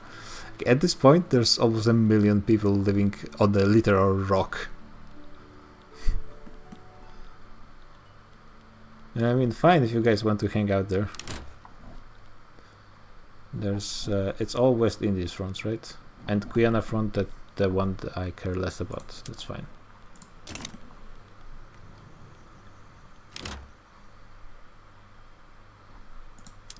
I probably want to make sure all my armies are switched to offensive, except this one that I don't want to be attacking.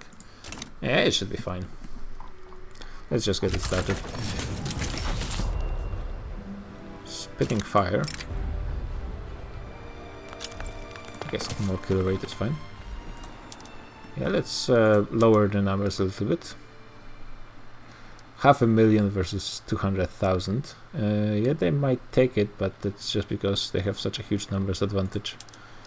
But the numbers advantage should be going down pretty quickly before I lose too much territory. I hope, at least. I have like 1 million troops in one tiny it's not even a state, it's a province. And let's get this landing done. They still need more admirals. This navy is going damn fast. It's almost as big of a... Yeah, there's not much more upgrading I will be able to do pretty soon. I will have to split them. They are done here. So yeah, you guys should go to the southern one. That's the one you're going to? I have no clue which one this is. And to which they are going. They're all called West India front. I guess we'll see where they arrive. Okay. Well, I do need Gibraltar, as it is my war goal.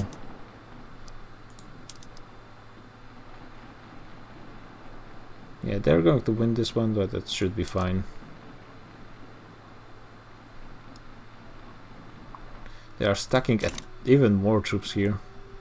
Maybe I should recruit some more armies? I'm honestly not sure if I even need to. You guys are done? Yes, this is done. Can rebase those armies and start sniping islands in the Caribbean.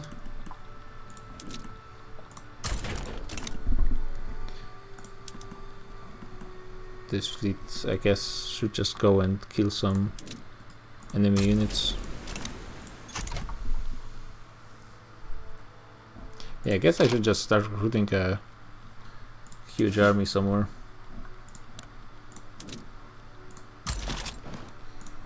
Let's get all the conscripts.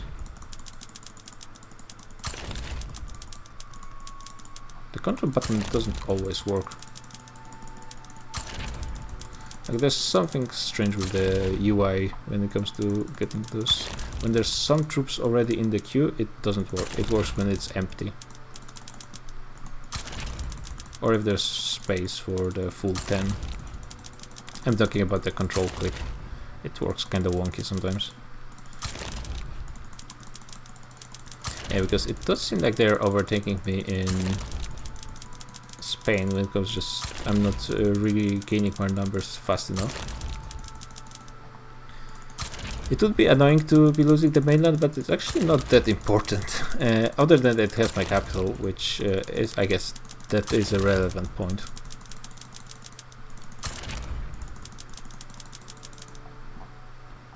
Okay, so that's a lot of conscripts. Let's get... Oh my, the peasants are just never ending. I do need more construction. I need like 2,000 for construction. So 50 here, 50 here,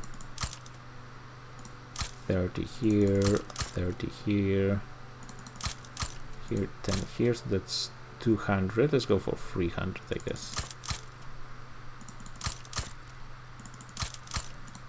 This would be 300, yeah, and 200 artillery, I think.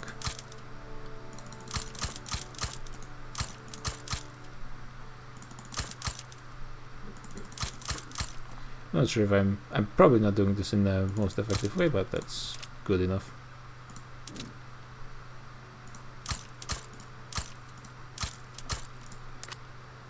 Three more.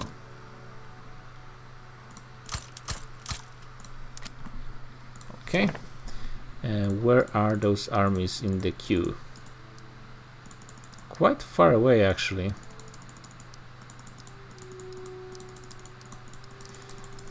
I guess I need to do it just manually. Not sure how soon I will be able to click. Was it like 300? Well, 300 clicks doesn't sound like too much, to be honest. Should be done pretty quickly.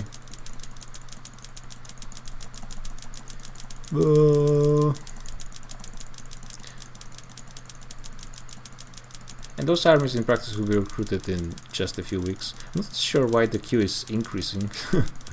And I guess it's just the exact end date. There's some construction already started, so that might be changing some things. But yeah, the barracks will be done very quickly. This army will be up and running in just a few weeks. Especially since the conscripts are going to be joining as well. Yeah, I think I'm getting close, possibly.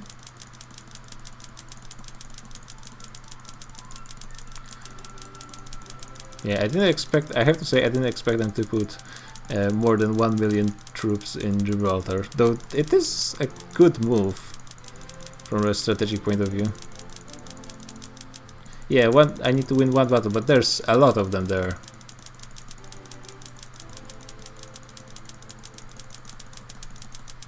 Oh, thank God. Just the one time I need to move my armies to the front. It will be done. The armies will be done in a few weeks.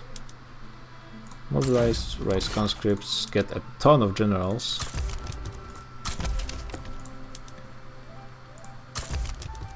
I'm not even looking that much at the stats.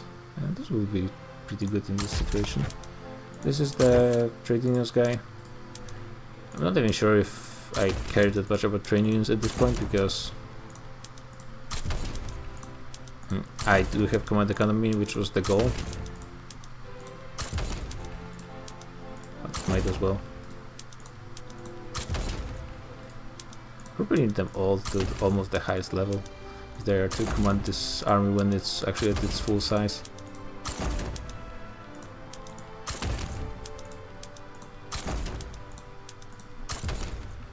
Yeah, even this will not be good enough, but should be good enough for a while.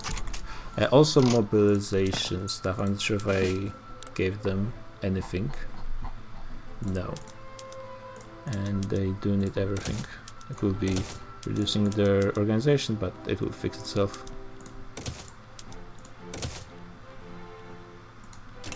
How are losses looking for both sides? Well, I do have the advantage. Switch them to defense.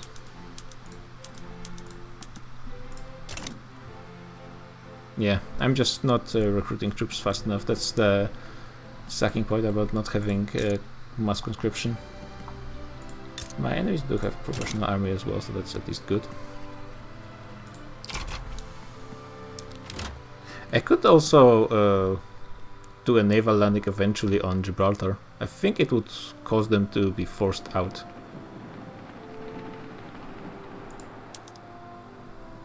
Actually, I haven't lost a single battle yet, so maybe I shouldn't be panicking as much.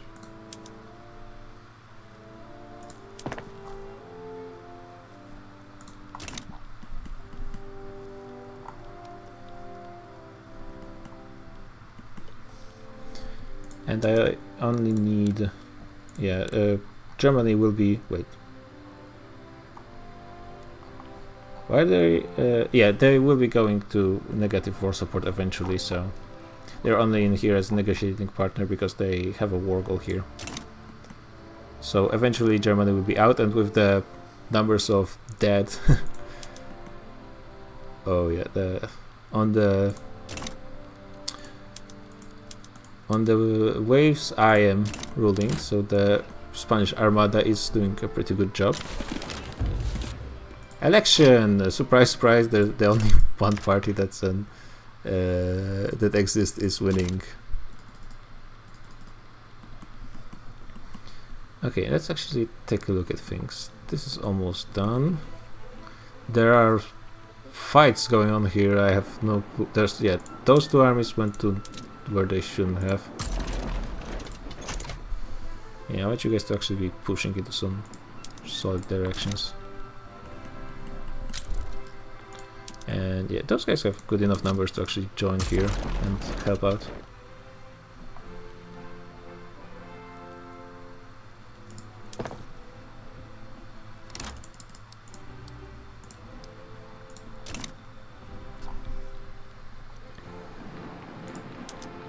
Yeah, if it's only 3-1, the battles are going okay, but with 6-1, they do have an advantage. Despite the KD ratio being still pretty good for me.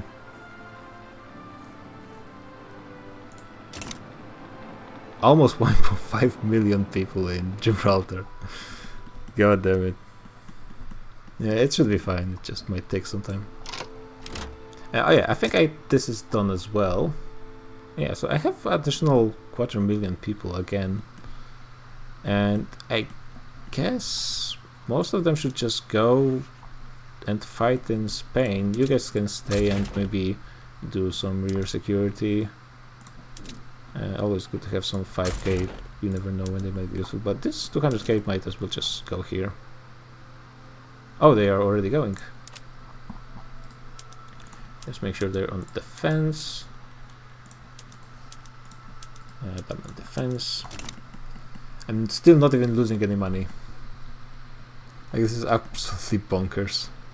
And my peasants are... I need more construction sectors. Oh wait, actually I should have arc welding in a year. Maybe it will be good enough. And not this button. This.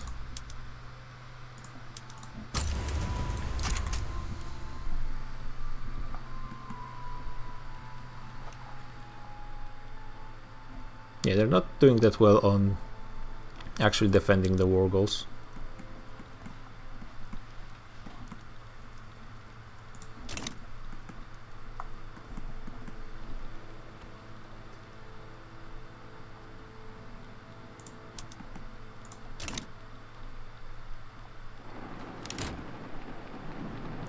And they're trying a naval invasion on a null state. That's interesting.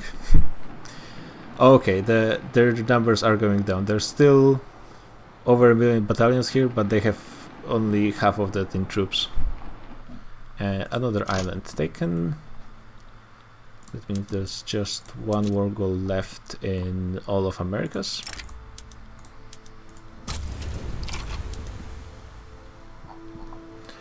Yeah, the good thing with such huge numbers of casualties, the war support is going to be deteriorating fast for all sides. And since my army is going to be the biggest, because it has on paper 1.5, almost 1.5 million troops, it's going to be the best. This looks like another attempt to naval land on the null state.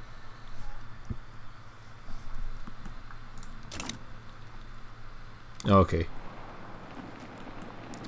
I think situation has been pretty much stabilized, with additional troops coming in as well.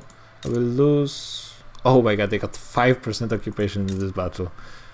Yeah, that's nothing to be proud of. And this one they got 25. Maybe I... Yeah, I won a defensive battle here, so this changed things. And yeah, now that numbers are getting somewhat even, it's looking bad for them. Yep, I will be able to. Oh, but that's... The war is almost done.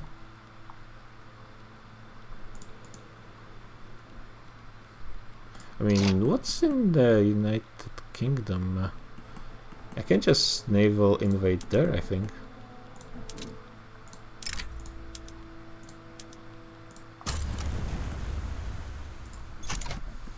Let's see if they actually react. Oh, they moved a huge chunk of their fleet here. Too bad, actually, it's not helping them. They're still losing against my main fleet, and they're not protecting the channel. Yeah, time to switch to the offensive.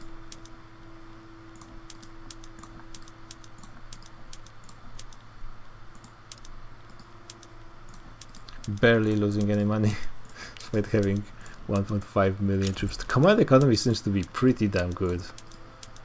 Other than the requirement for an unbelievable amount of micro, seems to be pretty good. Oh, that's... yeah, I guess it is a pretty small state, but that's interesting amounts of troops. Yeah, I think they switched to the defensive. Which is fair enough once I have doubled their numbers. They don't have any troops in the home countries.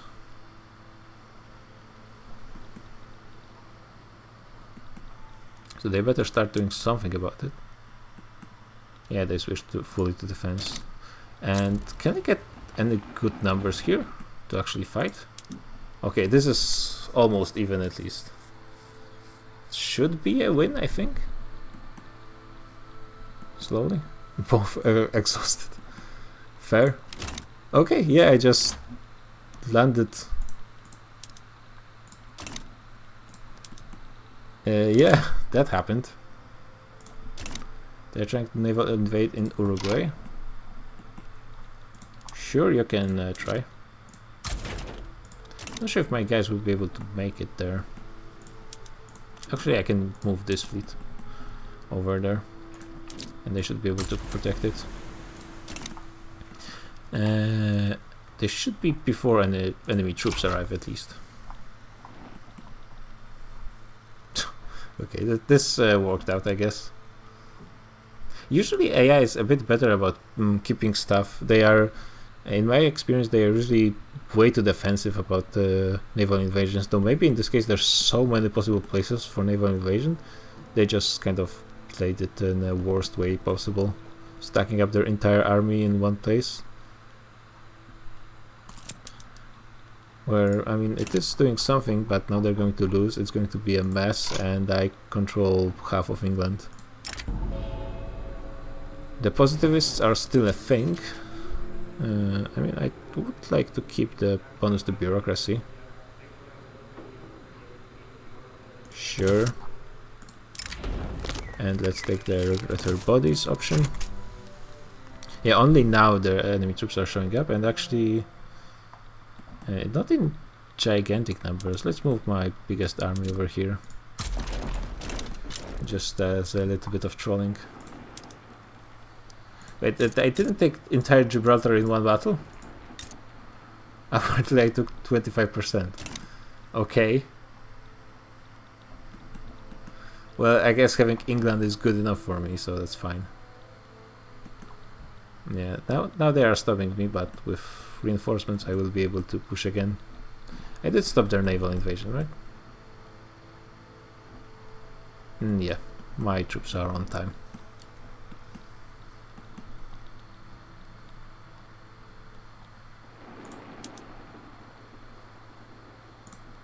Additional 500,000 troops. They still keep a lot of them. Yeah, they are reducing the amount of troops they have in Gibraltar, but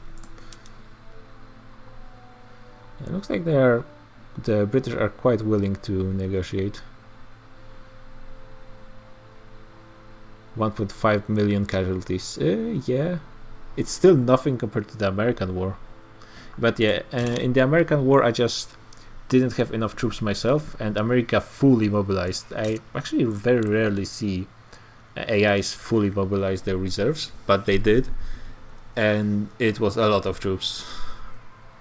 They had a huge numbers advantage, and my quality advantage was not as big as I think I do have over the British right now, because a lot of good offensive techs and generally military techs are around the squad infantry. Fighting against the Hyderabad. Well, doesn't sound like they would be good troops. Literally fighting against the Hyperbad. Royal folk love me. That's rare. Stormtroopers, that's good. That's a good bonus to everything. Yeah, that's one of those good techs I was talking about.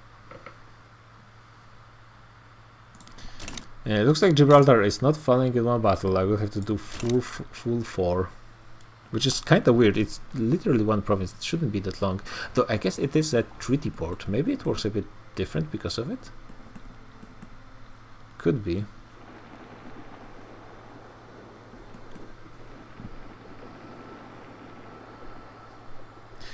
Yeah, it looks like I will be finishing the stream in like an hour because I'm not playing very fast.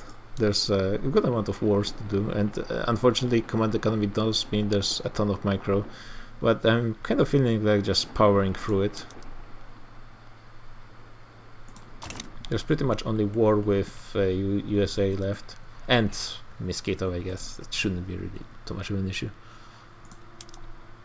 What, Channel Islands?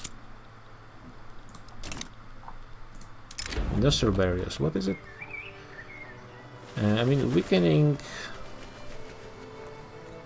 Petit Bourgeois would be nice. I will be losing this, but sure. Wait, actually I could increase the wages. I have the government wages on low for the longest time. Let's just give them a push so they like me. Yeah, the migrations are very random. I had my pops migrating to United States and then back to me, like Mexicans moving both ways. It's kind of funny. Okay, the war is over. Almost done with my giant project. I think at this point I'm big enough. Could I take the rest of the world if they actually decided to fight me? Probably. Hey, Purple. Staying out late, I guess. Almost. Wait, I'm still at war with Germany. What? I mean, I wouldn't even mind you guys doing this. They would change Philippines to monarchy, but they would still be my puppets, so... Oh wait, they are offering me peace. Yeah, that sounds great.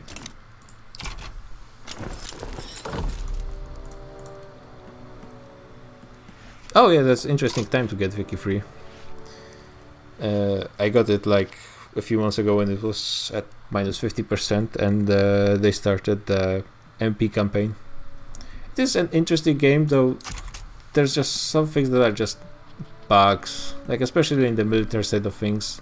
Some things are not working great, which is a bit annoying. So it's one thing when there's not really the smartest design, but some things are just not working as they should. Let's just go for Mosquito. It's the Our Europe guys, the guys who hold Stellaris games. They did the Victoria free campaign. It ended like 2 months ago or something like this. You can find VODs on my channel if you want to see how it looks like. Let's wait. Isn't this? Oh, they love me too much. That's annoying.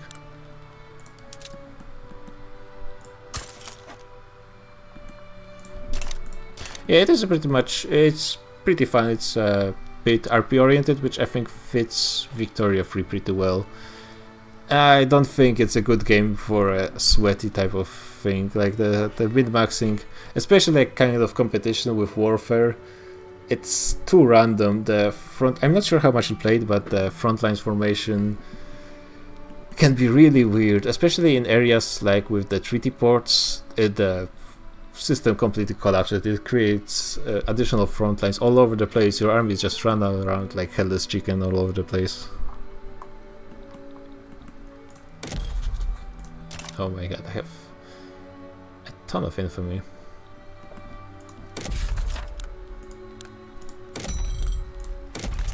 But yeah, basically in this play, I decided to go for like retaking the Spanish colonies and then switching into a command economy. And command economy, despite I was thinking it might be kinda just average, but it You make a ton of money when you control the entire economy, which is turning out to be pretty great.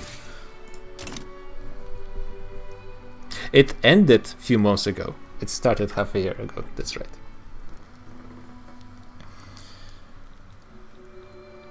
Yeah, they are all close to ending the Stellaris campaign, so I'm assuming Victoria Free might be next, but it's not really set. There's no schedule for this stuff.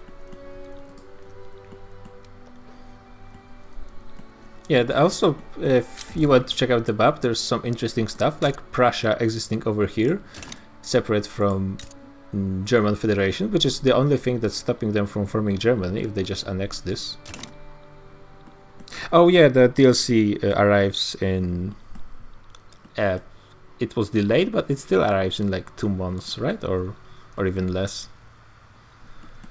Great Britain did their thing in Asia. There's Brazil in China, because why not? There's the Ottomans in Persia, which was pretty nice actually at the beginning of the game. I feel like I really need to try playing with the more aggressive option for AI and see how it affects them, because I feel like AI is very nicely aggressive for the first, I don't know, first few years. And then it just kind of becomes super passive.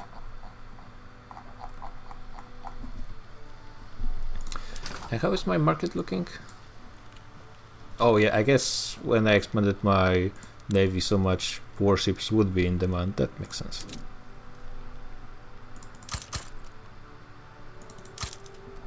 Let's just get 50, why not?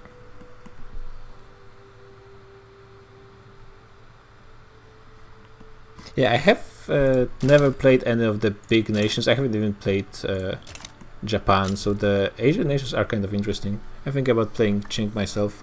I think it plays very differently from almost everything else. Like India and Qing play very differently. I played Persia and Ottomans a few times. East Indies capitalist reform. Who is controlling East Indies?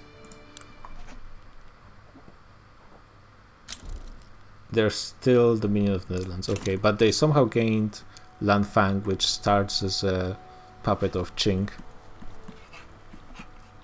Yeah, I think the Qing is in a pretty good position. I feel they, even as AI, they have like 50% shot to defend against Great Britain, but that might also depend on what the AI Great Britain does. I wouldn't be surprised if it did more effective or less effective things depending on basically roll of the die.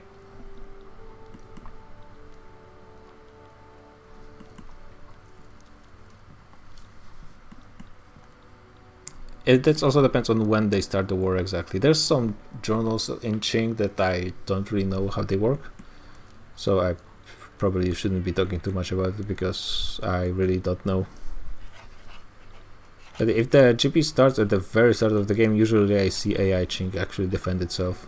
Or maybe GP is not even invading in practice despite starting the war. That happens sometimes. Wait, are those guys still in a civil war? That's going to be annoying. Hopefully they finish it quickly, because I mean, it should... Okay, they have occupation. It will finish super quickly.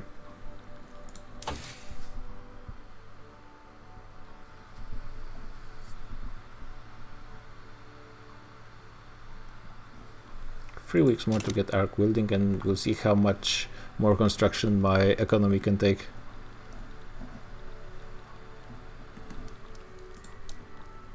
For the time being, it seems like it's almost infinite. There's a lot of railways being constructed, but that's good. That's a little bit less micro for me. Also, I have a ton of convoys. Time to export something. Yeah, all my ports are getting done. It's probably something I should have done a bit sooner. How am I doing on oil? Because it's something I'm actually hard capped. Yeah, oil is absolutely fine. Rubber is also absolutely fine. Okay. This also allows me to get better production method for the shipyards. Do I want it? I guess so.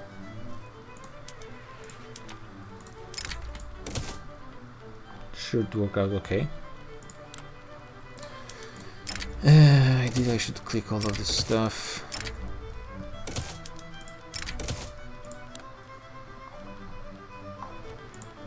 Oh yeah, construction. Do I just... it's impossible, at least I think it would be impossible to just switch all of it at once, right? But some of the biggest places for the time being. See how much money I start losing. Unfortunately, I don't really see a way to avoid microing construction of power plants, which is very annoying, and I think they should change it in some way. Let's wait. Let the week pass. I have 5,000 construction, and I'm still making... Oh yeah, I have so much construction, I don't have anything more to build in my queue. That makes sense. What do I need? Show me. Tools. I think I'm importing a fair amount of tools. Yeah. So that would be something good to actually eliminate. I want to be exporting basically everything I can. So let's get them on Cuba. Let's get them on Veracruz. Let's get them here. I'm getting everything to 50 because that's the max throughput bonus you can have. Haiti has some unemployment, so why not? I did put railways on auto build. I'm thinking that maybe I should be putting more things on auto build, but I'm not sure. With the command economy, basically I have to do all the expansion myself. Wait, where's the button on this UI? Can I only switch on the entire group, not the... Yeah, because what's the requirements for auto expansion?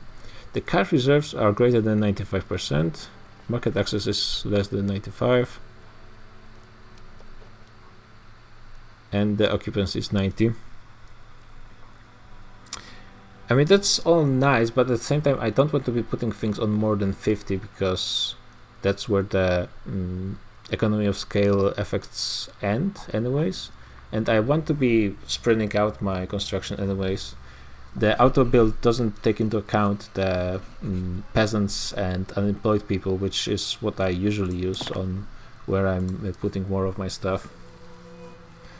And that's something I've been thinking myself. Wait, why not? Oh, there's some states that don't have access to electricity, which is super annoying because that means you cannot do anything in those places. Okay, let's let the... Okay, 5,000 construction, and I still have money to spare.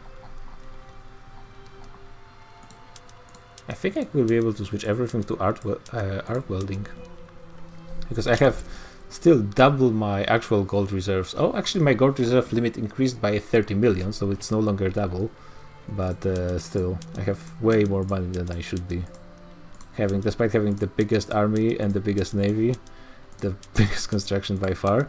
Though my GDP is not increasing as fast as I think it would.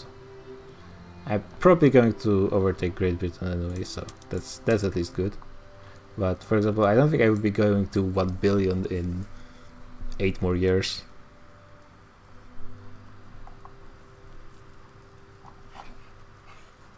Yeah, fully arc welded buildings. I've never actually been able to reach that. Yeah, I'm making 6 million in national revenue, and more than half of it is in government dividends. That's crazy. Damn. Command economy is pretty nice. Let's go for diesel trains here, why not? Yeah, I think at some point of the game the construction, the... how do you call them? Production methods, it's a bit too much clicking for me. I wish there was some better way. Maybe I should be using the different UIs for buildings. There's a way to switch the size of the icons that I cannot find now. Where did it go? Who knows?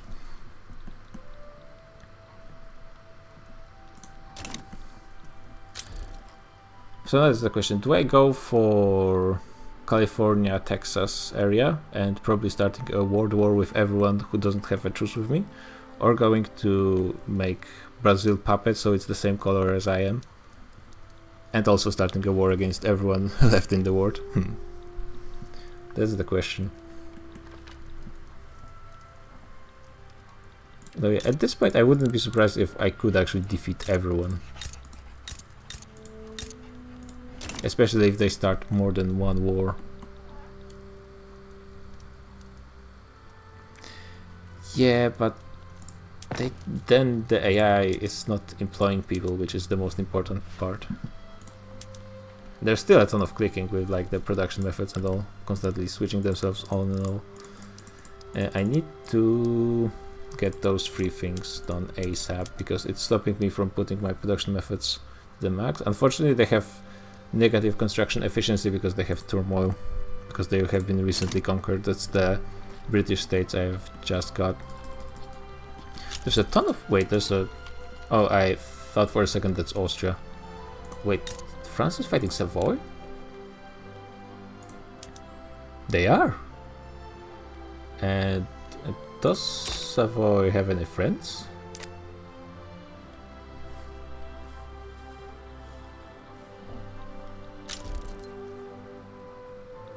Yeah, there's a ton of rebellions at this point of the game. That's just something that happens. Yeah, it doesn't seem like... I mean, I could help them.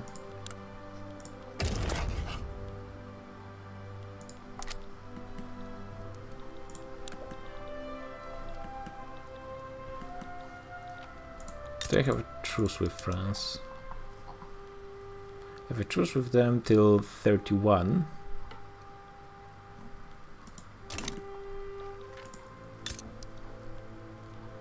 But they kind of suck anyway, so... And removing Savoy would be removing some of the... I mean, it's not really border war, but it doesn't really make sense. Especially since I think, yeah, Italy is in the French market, Switzerland is in the Austrian market. Oh, so Savoy does actually have access to them.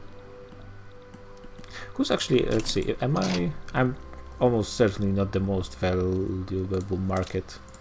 Because there's Great Britain and India in the same one, so... Yeah. Austria is the 3rd biggest market, that's something. And China is in the Japanese market, okay. Yeah, let's please end the positivism. It's kind of weird that it even showed up. I'm already out of construction. I need paper, apparently.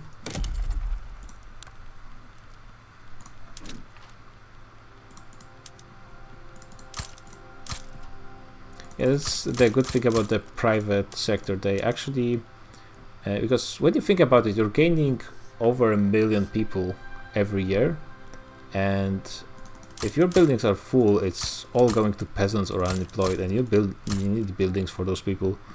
I'm not sure how much does one level of buildings. Let's find something with small number, or at least that's looking kind of nice that I can. This is 1,000, so it's 4k people. So 1 million people is like 250 levels of buildings per year. Well, not exactly, because you have at this point of the game like 30% of people actually working. So it's still like 70 levels of building you need to be building per year, and that's not counting any migrations and other stuff like that.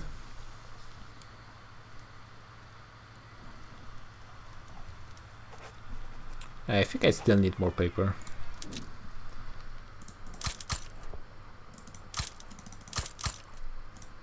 I think the first click with control doesn't always register as being 10 additional buildings.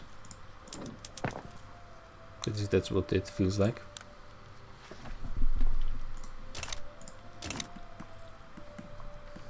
Austrian market, that's...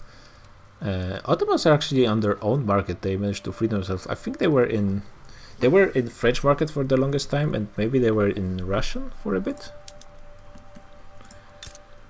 Yeah, their economy has stagnated, and that's interesting. So, see, when I started this session, I didn't get this historical data for GDP, and now I have it. Let's see the cloud. Yeah, the cloud has only historical data from 1922, which is when I started, which was only 7 years ago. Damn, I'm playing slow. I guess it's been 2 world wars and a lot of economy micro. Oof, Savoy, GG. It's been nice when you were hanging out.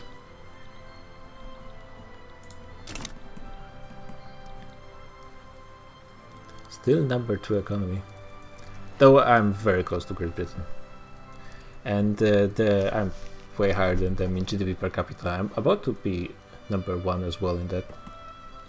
I guess, yeah, I have almost 100 million, which is not that much behind Great Britain. And I think, yeah, you can see in the change of the first thing, the little dip you see near the end is the war I had with United States. They lost like 3 million people in that war, so it was actually significant enough to show up on the graph. And also the curve, you can see they're gaining a bit less population. I think that's because I've been stealing some of their migration. And maybe Brazil has, oh yeah, it has 60 million because most of this pop is in China, I assume. It's 11 million, 30 million in total, 45 million, yeah. Japan is actually, they kind of modernized, but it's I think the best case scenario the AI can do currently in Wiki3. Oh yeah, the Mexicans are coming back from the United States to West Andalusia now. Okay, sure. Central Americans. Albanians, yeah. And Mexicans are starting to show up. Yeah, I think it's time to just fight everyone at the same time. Would like to get, because that's the thing, you can only start 1 war, so would like to finish the Belgian war because it's going to be very fast, I assume. And then I can spend some time on dealing with United States. Should be done. Yeah, how many ticks you get per year with this? So it's 3% per day. It's about 4 ticks per year. So okay, that's not too much time. Also, I need more construction, and they're still not finished with those power plants. Actually, I probably should take a look at how the power plant situation is looking. The best way I found to actually somewhat micro it is in this screen. It does show you every province in your market, which is sometimes not really what you want. You want to see your own provinces. But it's still better than nothing. Why are there not enough? There's not enough buildings, but they're also not producing enough. I really need to keep the game going if I want to finish sometime before like 3 AM.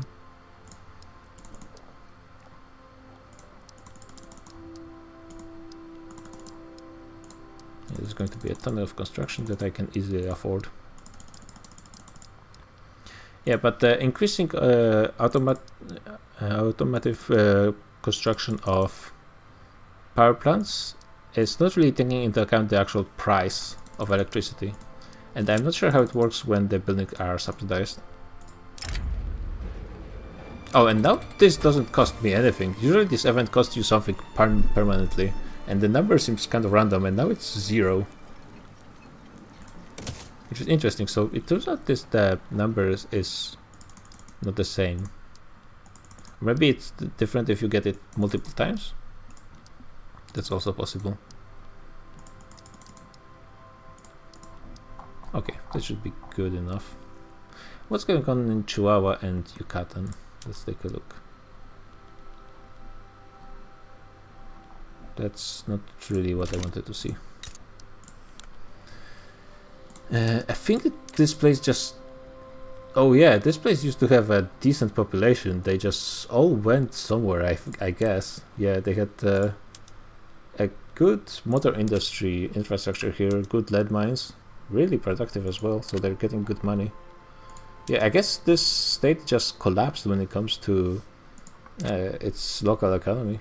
Yeah, they have 19 railways, and most of it used to be used for something at least, and not anymore. It was a very good amount of peasants here. You can probably similar story. No, they actually have a decent population here. But maybe there's, yeah, it's just ongoing situation here. They are losing pops. At least they were losing pops. They have 50k peasants and somehow they cannot employ people.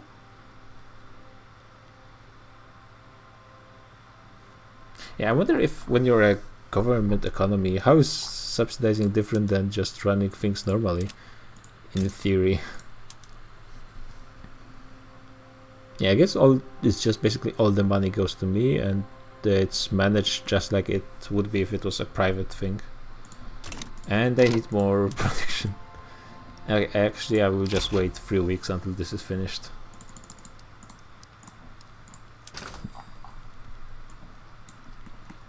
I guess more iron and more lead. Those things I can just pump out. And even if they're not used, that's fine, really.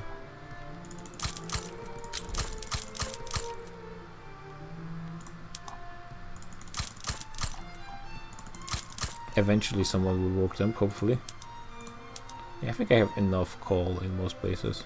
Though it seems they would be earning positive money. So let's get a few. Sulfur mines. I mean, let's get them working before the state becomes desolate again. And I did have some problems with wood during the war, especially the hardwood. So just they will be really quickly to build those logging camps because they're only 200 construction. By the way, if someone's watching that's needing some tips, logging camps are a great way to get started on industrialization of your nation because they employ, well, don't look at the current employment, it's changed because of the production method, but it gives you good employment, the employment you need, and it costs very little construction, and also wood is what you need for the first level of your construction anyway, so it's all kind of working out perfectly. Okay, I can start war against Belgium.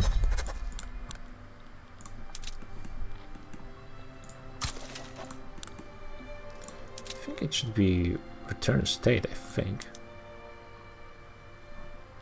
Maybe I lost the claim. Let's see, who will join? Belgium and maybe United States. If United States join, then I'm just gonna punch on them. So it's their choice.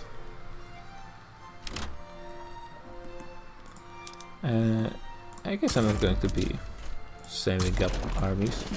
Just send a full 300 stack. What's this fleet? It does actually have scout cruisers, which are not bad. I would probably split this navy in half because I cannot even have enough generals to manage this. Enough admirals. They're all max level and that's still not enough. Also, in theory, they will be gaining even more. Austria sides with Belgium. I mean, okay. It won't actually change much. What's their tech level? Trench infantry and shrapnel artillery. Okay, yeah, that's... You guys do whatever you want. This will give me actually the truce I need, so not as many people jump on me. Sure. I usually allow them to be promoted. I mean, I wouldn't mind opening my market, to be honest. Can I open my market? Actually, I might do a bit of a gamey play and negotiate a peace when we both accept each other's demands, so I can get free trade and start exporting stuff. I actually should do that anyway. Let's see, what would be... What? I can... Okay, now it shows up. That was weird. What? So apparently British market requires a lot of engines. Sure. You guys ever... Who needs cars? Everyone needs cars. Yeah, that's to be expected. Let's see what's else. Some good to export huge amounts of. Tools, maybe? Yeah, American market. Too bad I will be at war with them pretty soon. Yeah, this should be increasing my prices, which will be actually good because that means I can continue to increase my production and gain more GDP. Okay, number one GDP per capita. Actually, if I took California and Texas, nah, they don't actually have that much GDP. I was thinking if I could make it to a billion. I mean, I might, to be honest. I should probably mobilize a few more troops just as a protection against naval landings. And my fleets should be good enough, but still.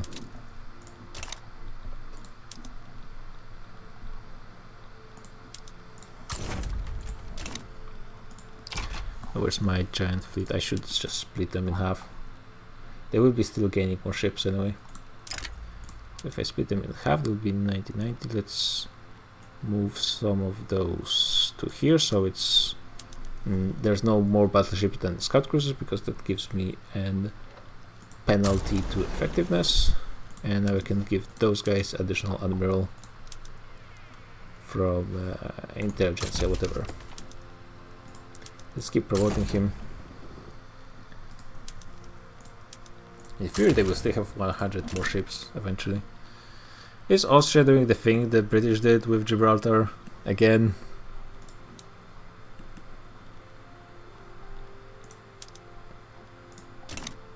I think their quality is low enough that they would be slaughtered. Oh yeah, would you look at this? This is actually impossible to do for a player, but AIs sometimes put more generals than it's physically possible for a player on an army, and this is actually not that many. I've seen Belgium in our multiplayer game put 18 generals in one army, which doesn't even make sense. But yeah, they do that sometimes. There's apparently mud season in Mosquito Kingdom. Wonder how many people will die for this tiny place. Probably not that many, to be honest, because it's just such a short war. Too many. What is exactly the penalty? It's pretty rough.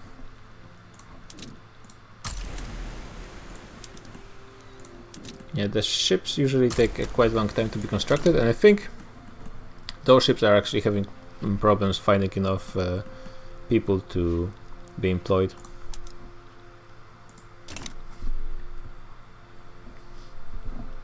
Six more years.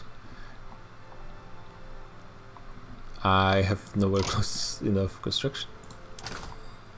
Yeah, see, hardwood again, lead. Yeah, and I'm fully built on lead, so I guess I need to let it do its own thing, and let the implement eventually figure out things on its own. I guess I could just get more wine somewhere. Galicia, sure. It's going to be the wine place.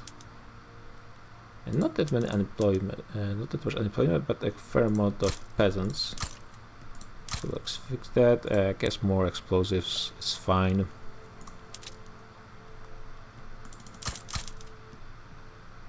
Pau, Paraguay. Never-ending place to fit more construction. Okay, that should be way too many explosives. And probably the prices of engines should be increasing as trade is increasing as well. At least eventually.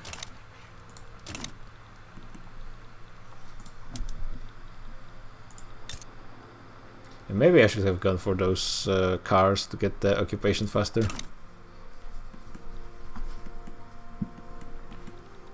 Am I killing their... Yeah, I have interception, not raid convoys. Chemical warfare. This might as well. This would be actually quite good. Battlefield tactics.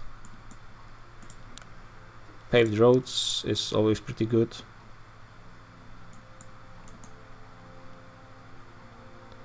Yes, really the antibiotics actually. Probably doesn't really matter at this point of the game, but might as well take it. Oil turbine, I don't have enough oil. Very rarely you have enough oil for oil turbine. Especially since you have less and less use for coal. Like if I look right now, let's see, where's my coal good in the market? Actually it's quite expensive, but it's, yeah, half of its usage is in power plants. So if I remove this, I would have way too much coal and I would have to remove my coal mines. So I feel like it's a bit better to just let the power plants be based on coal, though you do lose some effectiveness when it comes to employment.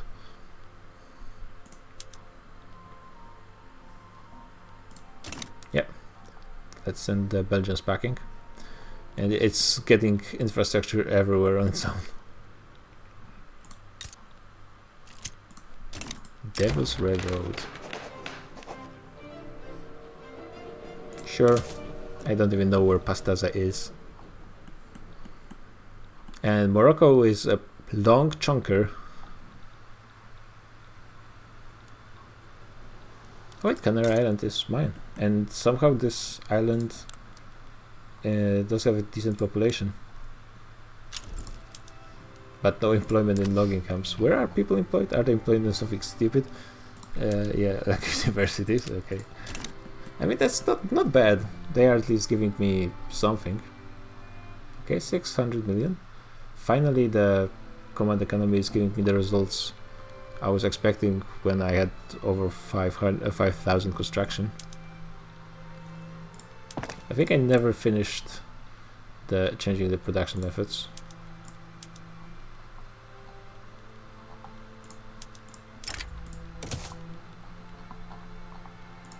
Yeah, urban centers as well.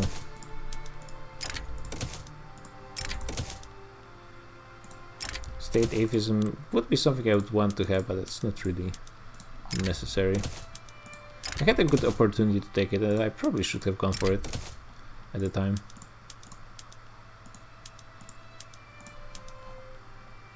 Still a damn good amount of peasants.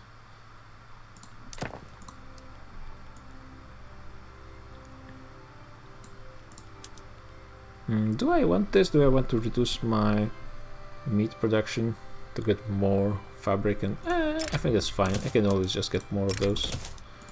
Livestock ranches you can build pretty much everywhere. Okay, this war should be pretty much over, right? Let's see. Are you guys open to this kind of negotiation? I mean, they will be. Once the war support goes low enough, they are losing 4. Yeah, and this will give me open market, so I will have free trade. Some people might be pissed off because of this, but not too much. It'll give me more trade out volume, which is something I actually want. I need more.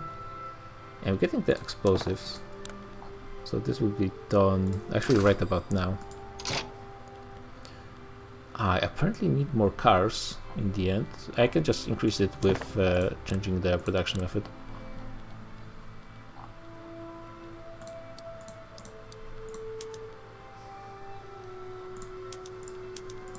Let's get some more cars.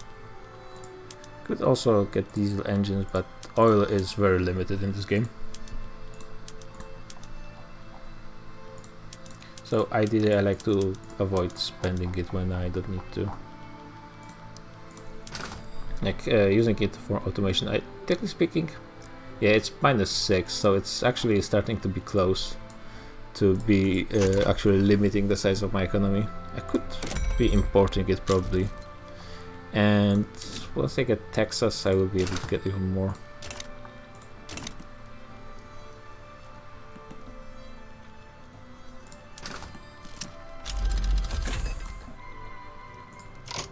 Hell on Earth. Yeah, this event for the 10th time. More warships, I guess.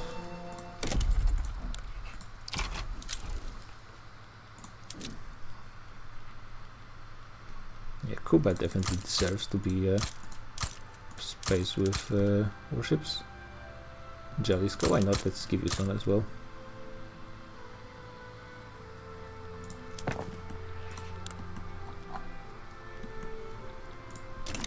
There guys, quite finished. Okay, 2 more weeks and they will open my market, which is a very nice solution. We all actually benefit from this. Kinda, sorta. Mostly me, but... Free trade, nice. Freedom of trade. Marketplace of the world. I mean... Sell doesn't really work for me, so I guess I'm buying. And it is my core, right? I didn't have a secession in a good while. Which is interesting that I stopped secessioning. I guess, I mean, I don't even have that many loyalists compared to my standard of living. Still number 3. Germany is still ahead of me. Is there anything I have left to incorporate? I don't think there is. No. So let's do that thing with United States. The final war.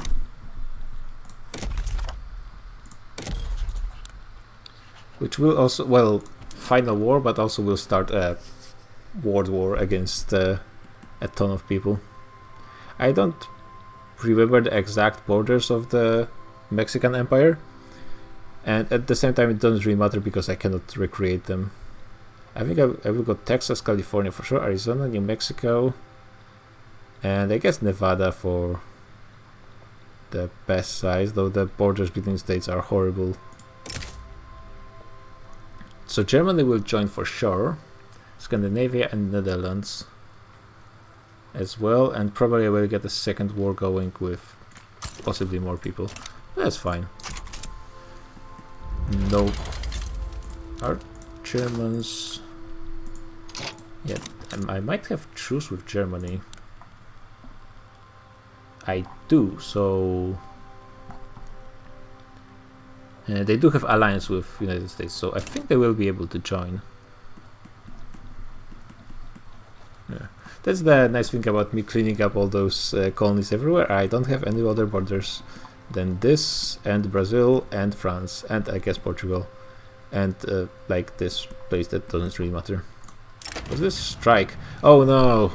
Crap, I always fail this. This is actually horrible.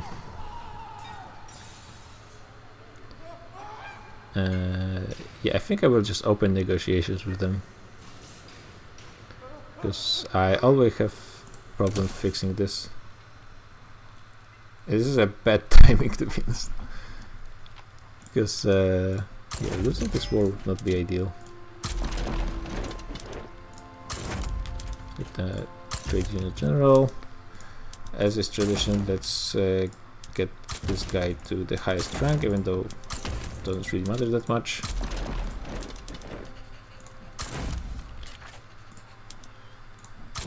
Make sure there's 50k at least for defensive purposes against naval invasions.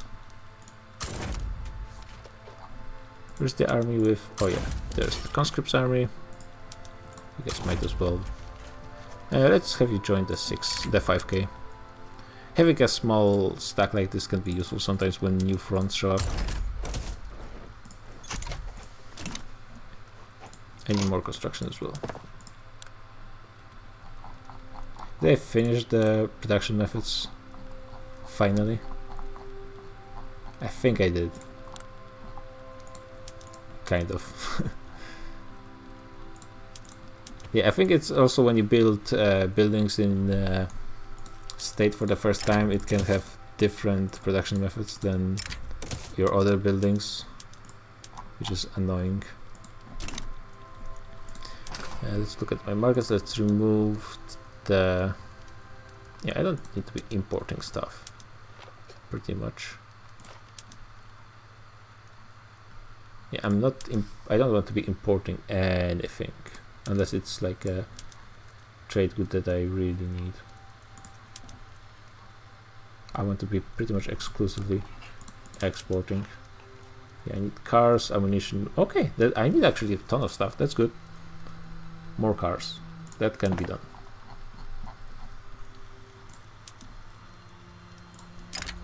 Let's go for exclusively for cars. And also some more ammunition. That can be done.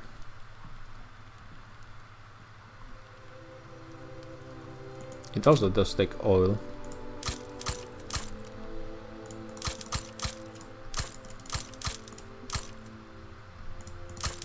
Okay, that should be good enough. And dice. I think I have plenty of spaces that can make dice. Bajo Paraguay, of course.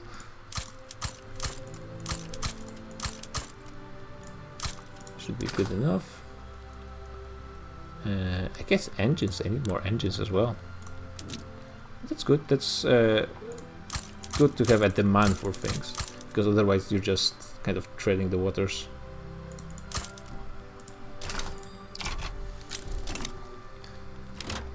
Yeah, there's a ton of pop-ups that I wish I could remove.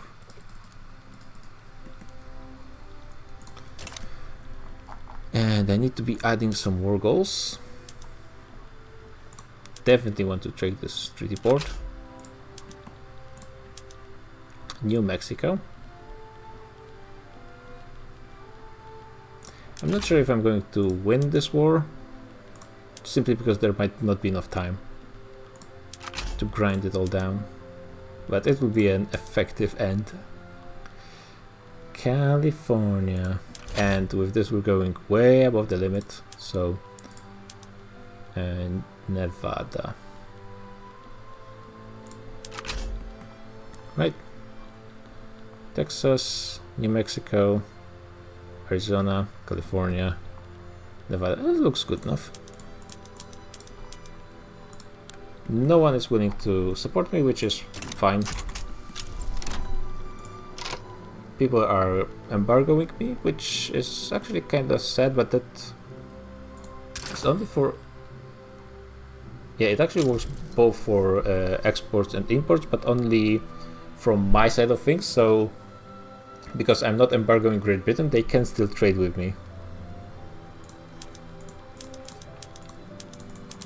That's fine. Maybe I will find someone else to trade with. This fleet still doesn't have enough light ships, so let's just leave some battleships without doing anything.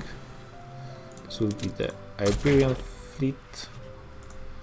This will be the Cuba fleet, and this will be, I guess, the Uruguay fleet, because the AI loves going for it. And you guys are just going to hang out in Panama Canal.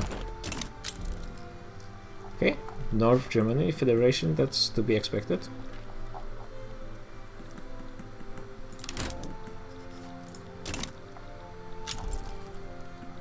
Brazil. Now that's interesting. This might actually be pretty okay, because it means the enemy will be splitting their forces between various fronts. Okay, what do they want? I mean, I think that expanding the institution is by far the easiest. And safety actually might be something decent that I should be doing anyways. I can just switch the production method for government administration and it should be fine. So yeah, finally I might be able to deal with the general strike. Usually I just... Okay. Usually I just fail it completely. Okay, 500, it's still not enough bureaucracy, but no worries.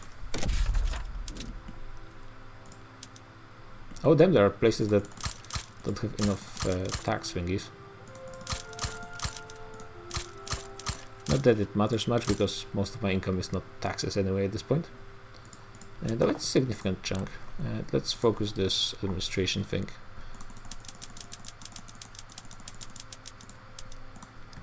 Okay, got a solid 18 pages of construction, good enough for 25 weeks. And Germans are moving to Mexico. Well, in more ways than one. Oh yeah, there's this problem also. Wait. Oh, you guys are just sitting here. Yeah, maybe it will be good enough for this front. I hope. It will be those additional armies that I can... Do I just want to... Yeah, I guess I'll just raise your conscripts. Do I have... I don't have chemical weapons. I do want chemical weapons everywhere. Which army is this? This is the 1K. Sure. Just so I don't forget in case I add more troops there.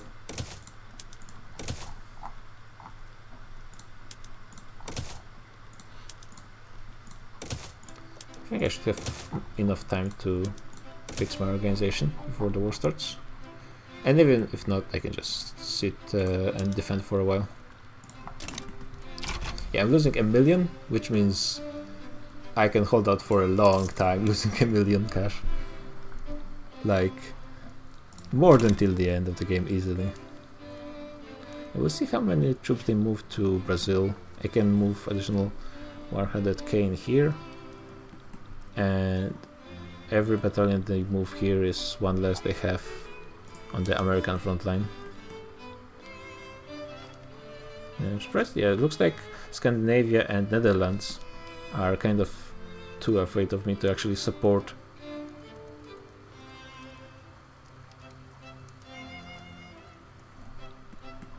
It's interesting that Scandinavia formed. I really rarely see it.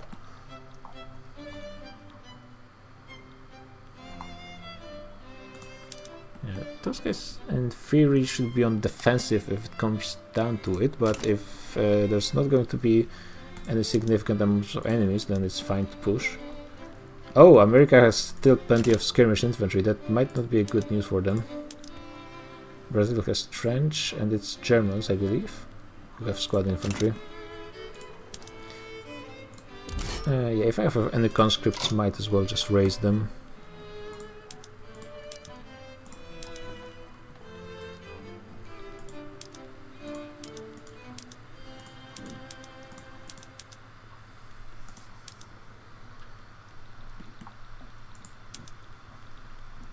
Maybe I will add some conscripts here, I guess. There's probably some I can add. Oh, there's more than a few. Yeah, there is space for them here. In theory, I guess it would be better to do a mix, because I think in the current idea, best combination of troops for defense is for infantry, and for attack, mix of infantry and cannons. But it's just easier this way. Yeah, ideally I would have mass conscription as well. Oh my god, I have so many more conscripts than I thought I would have at this point. Which army needs a bit more troops? You guys, I guess. I have a ton of generals at this point. Where did this additional conscripts even come from? I didn't gain that much population, I don't think, this session. For the most part I was just taking tiny provinces. Or maybe I'm just gaining... Well, I did gain at least a few million. Because I remember being at 90.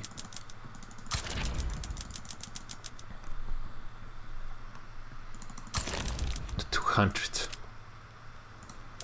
Yeah, this is going to be another giant army.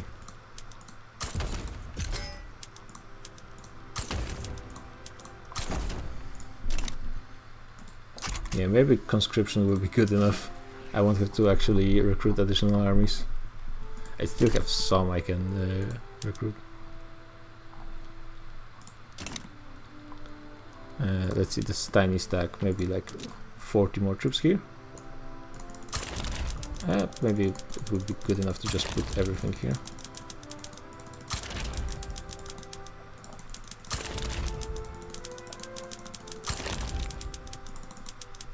There's actually more showing up.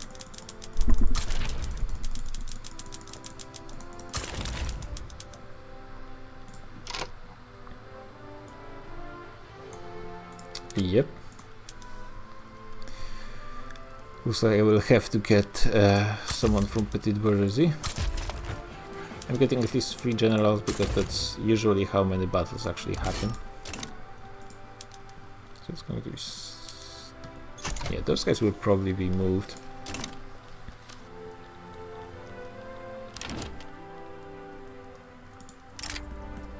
Portugal wants me to help them against Hehe. Haha. Portugal has 10 battalions. What? Oh. Where is your population, Portugal? There's like what? Continental Portugal has no people. Yeah, you guys are I'm a bit busy, sorry. I already helped you in plenty of irrelevant wars. Yeah, on paper it looks like our number of battalions is similar, which is bad news for them. Yeah, they have almost no defense in America. They're sending, looks like Germany is sending 200k back to Brazil and a bit to America as well. But it does seem like it looks like it's calculating the quality. Hey, Kunga Bunga with the subscription, thanks. So it's nice to see that people actually. It's always feels nice that people care enough to remember to press the button. Especially at almost 2 AM. I assume that's more Americans now watching than anyone else. And secession is growing now. Okay. Let's see, I can get a war criminal. Oh yeah, so welcome to the 2 AM club. I think we need some war criminals at this point. And I also need more troops on this front line. I actually never moved more than this initial 100,000. And see, this is interesting. So now in game, all those tiny bits are added to this front line with Brazil, which makes perfect sense. This is great, this is absolutely what I would want, but it happens very rarely that it actually works as it should. Like very often, especially it happens in this area when there's front line in here, between Russia and someone, and front line in here. And it's separate front lines, and sometimes they combine, they split again. It's, yeah, I wouldn't be surprised if I take one state and this whole thing just creates 4 additional front lines. Yeah, I mean, the New Mexico mustard gas is not going to... Actually, they will have time to remove it before the end of the game, so... well, what can you do?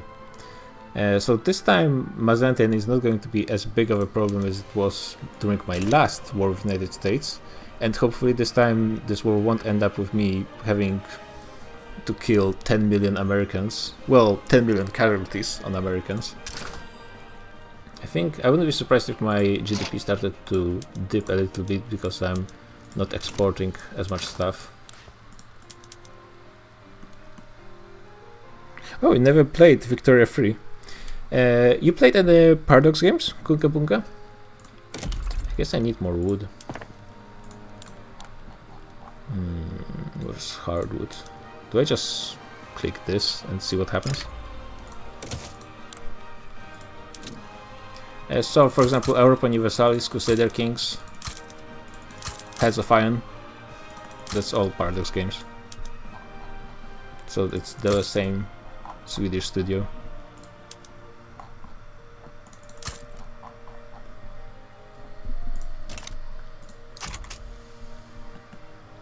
Yeah, it looks like AI is just... well, they're not abandoning the American front.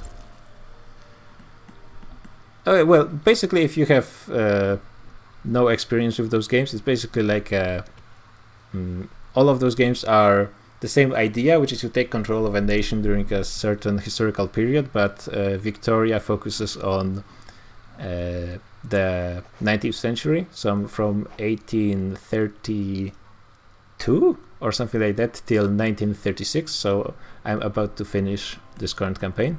Also, I'm losing this state very quickly. I guess I should have moved more troops here. I think the situation is getting under control. And I have enough troops here.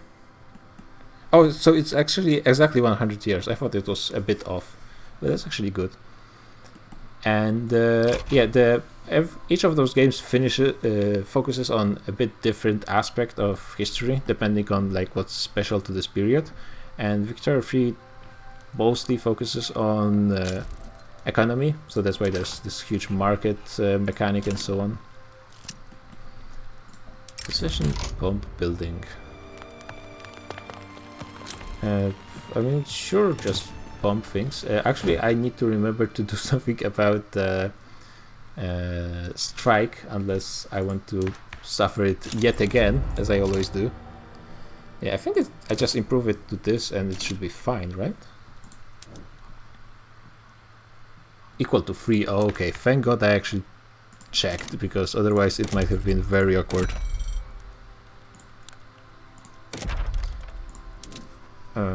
Let me just quickly build some of this stuff.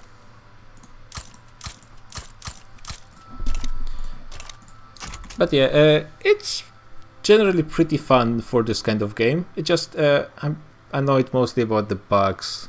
There's of course some things that I think are not the best when it comes to design, but my biggest problem is just some things are not working, and it especially applies to warfare in most cases.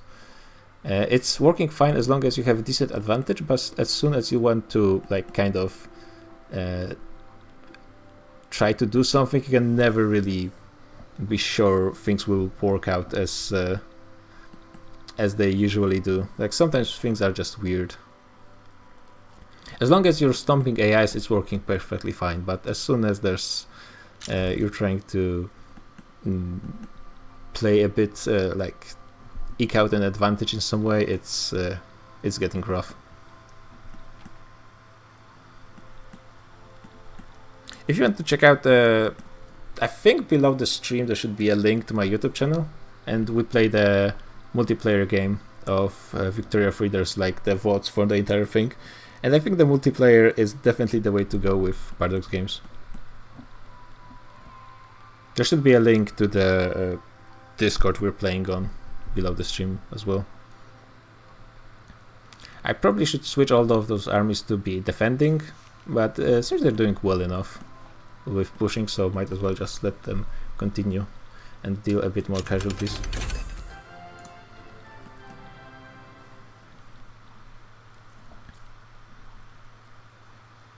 Yeah, at this point of the game I'm pretty powerful. I should also probably do some micro when it comes to navies. They are on intercepting, that's good, that's what I want. You guys intercept those guys a bit as well.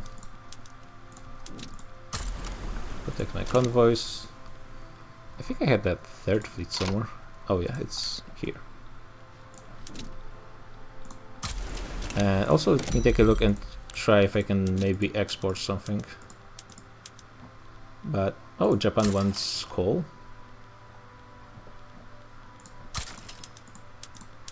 I don't think there's that many people that want stuff, because I'm being am I exporting to my own uprising? I think I just did. Most great economies that would actually use those goods are also embargoing me. It looks like Japan is willing to import quite a few goods, which is good. French could also use some stuff. I mean, that's not much oil, but might as well. Paper, that's something good to export. This is good to export. This is okay to export. Steel, that's sure. I don't mind producing more steel. Yeah, the trade system is just requires a ton of clicking.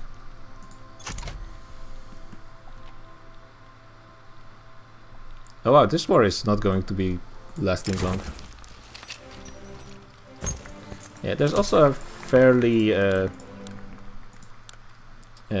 expensive law system, so you can, as you can see, you have different kinds of republics, monarchy, theocracy, a different system of distribution of power that's not related to the government principles, this is also quite interesting, a bit too RNG. I think the law system is okay, just has a slight problem of sometimes you just roll terribly and there's nothing you can do. But I think the loss system is almost okay. Only sometimes you lose 10 coin flips in a row and you feel bad. But if you can get over that, it's fine. Yeah, we're about to be finishing this war actually. How many casualties? Yeah, only 1 million dead on the American side. We're actually getting an advantage in Brazil as well. I think, yeah, the AIs got into panic mode now and they're just moving their troops all over the place, which is only making the situation worse.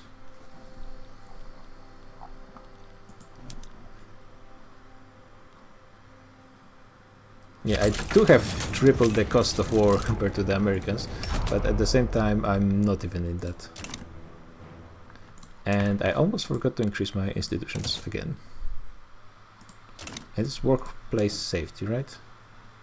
Okay. Yeah, it's showing a red number, but it's really not a problem. Okay, and actually AI focused my war goals, though I think in this case it just pushed all the states at the same time.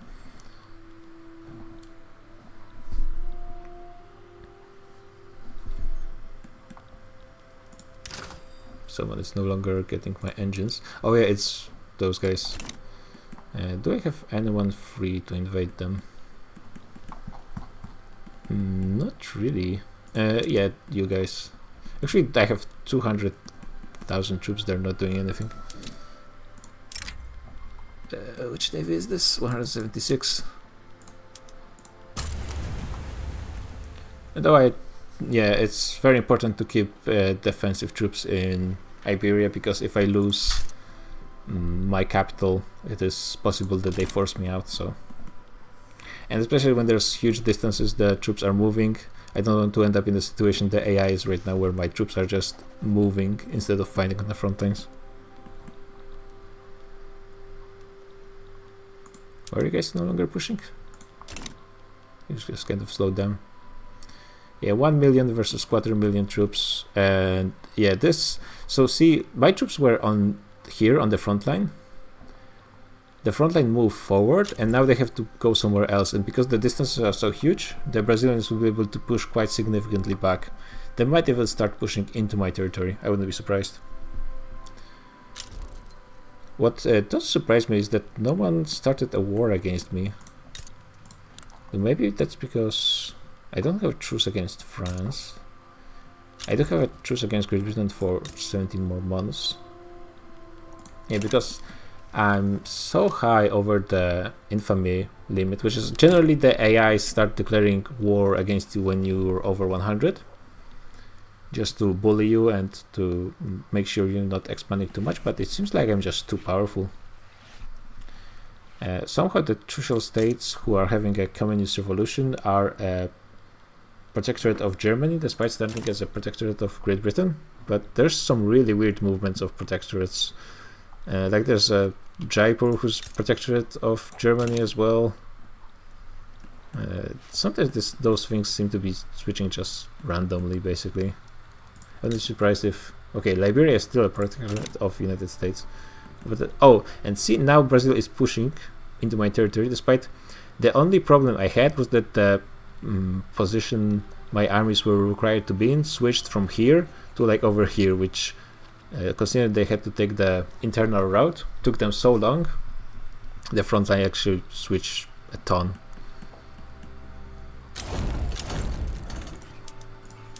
Okay, now it's just the United States, who themselves lost 1 million troops, which is more than double what I lost. And they're going to be out of this war as well pretty soon. We're trying to invade the Null region yet again. Failed, as always.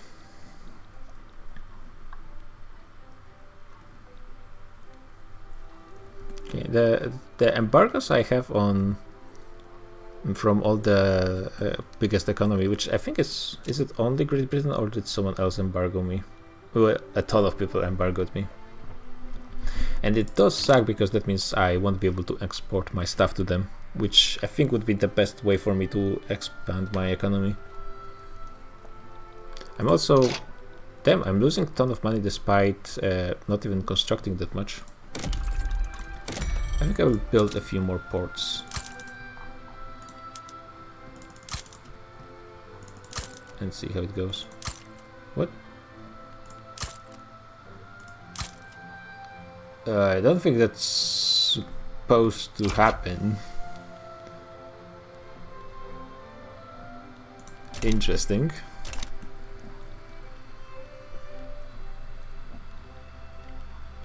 Okay. Finish this. Save the shame. Actually, I can just end it myself. Fine, I will do it myself. Ah.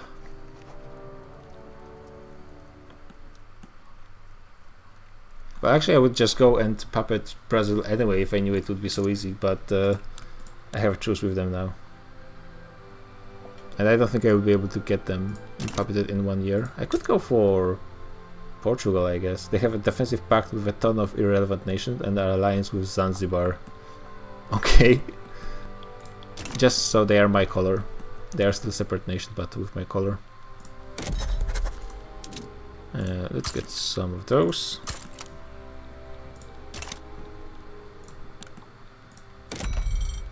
Yeah, unfortunately, I don't think I will have time for Brazil.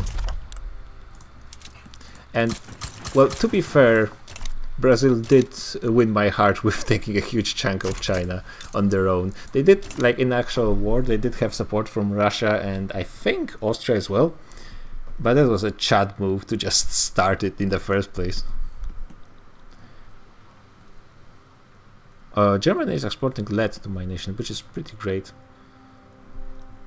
Oh, I'm still paying a ton of money because I am keeping those troops mobilized for this war, which means basically for no reason.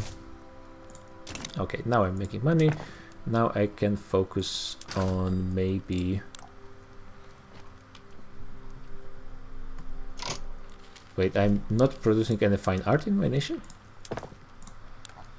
I was pretty sure I was producing at least. Yeah, I do have... So what are they producing if they're not producing fine arts? They are producing fine arts. What? Oh, they just had no employment? Because there was no demand for it? Maybe because there's so many other luxurious goods, I guess? I need to lodge in camps, really.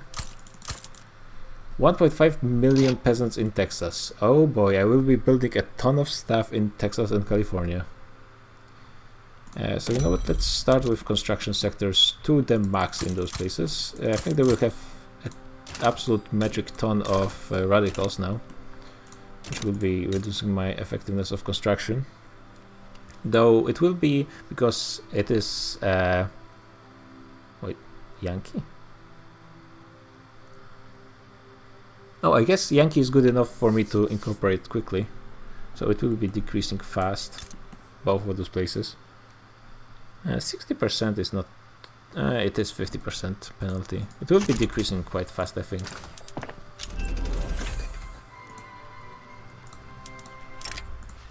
Do they have at least power plants everywhere? No. Not very surprising.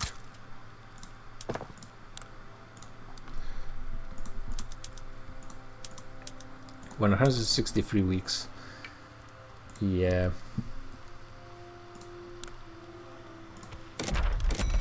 Let's get yeah, those are max. Let those stay as they are. That's fine. Max ports. Okay. Anyone else wishing to get my goods? Explosives to French. That's sure. A good amount of fertilizer to the Japanese. Anyone? Anything? Guns? think I had an event that I'm just ignoring. Police brutality. No, that's actually good. Ottomans blood. Paper, oil, I'm not exporting that unfortunately because oil is a very limited resources.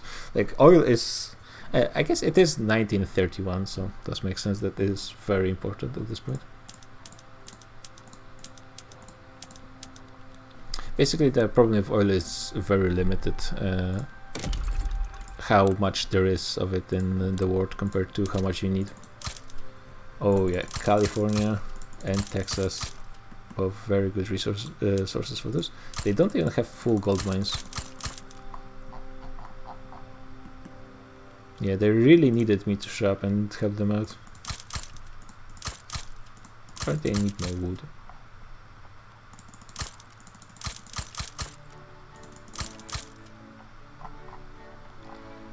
So this should be that for the most part. I apparently need grain as well.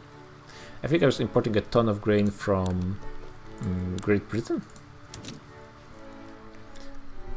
I guess California will be a pretty good place. Like 100, why not? 100 wheat farms. Should be done actually pretty quickly.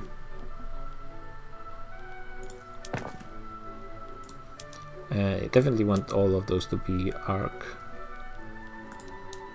Oh, but there's no electricity everywhere just yet.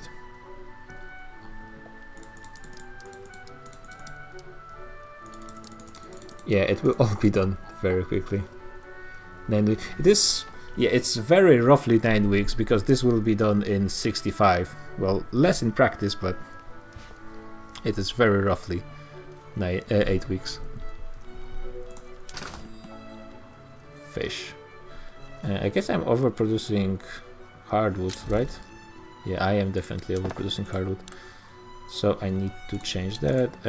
All production methods again. Just never. This game is just changing production methods all over.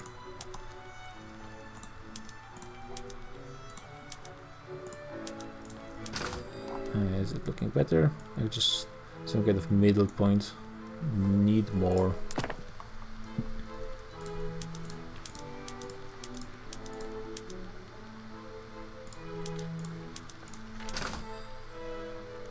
Yeah, what am I even using all of this wood for?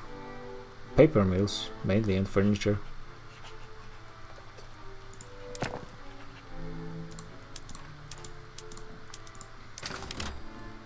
And another secession movement, Apache in...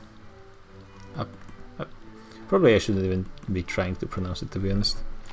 Why even... yeah. And Mexico doesn't have anything here, so let's just... oh, there's some unemployment in La Paz, for example. Yeah, how about some fertilizer?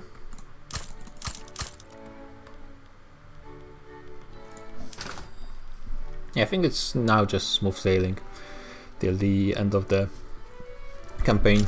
Let's see how much, how high can the number go. My GDP per capita went a bit down because of the annexation, but might even have it go back up again. I guess some more fish might be nice. Jamaica, for example. Yeah, all the places with unemployment.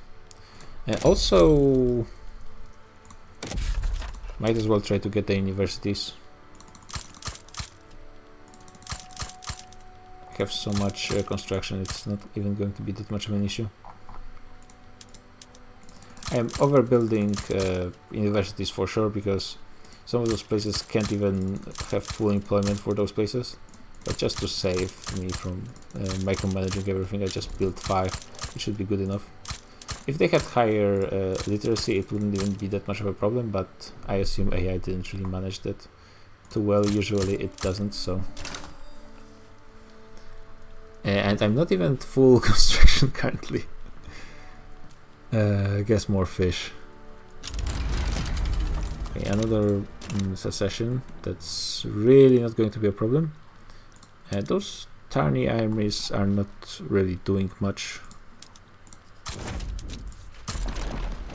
Yeah, the secessions are kind of only there for the like the only way they can possibly do something is if another great power intervenes and somehow they win.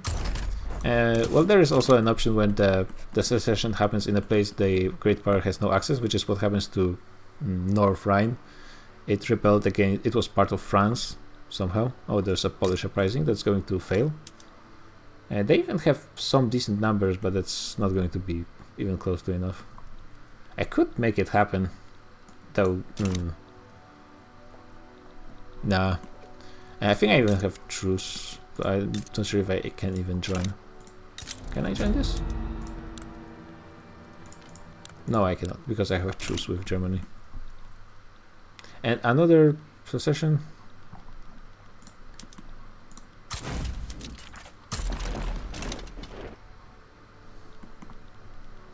Please, guys, please. Yeah, I'm surprised AIs are not doing anything with me being pariah. Maybe Great Britain. I think Great Britain is the only one who might possibly consider trying to take me on, though even then they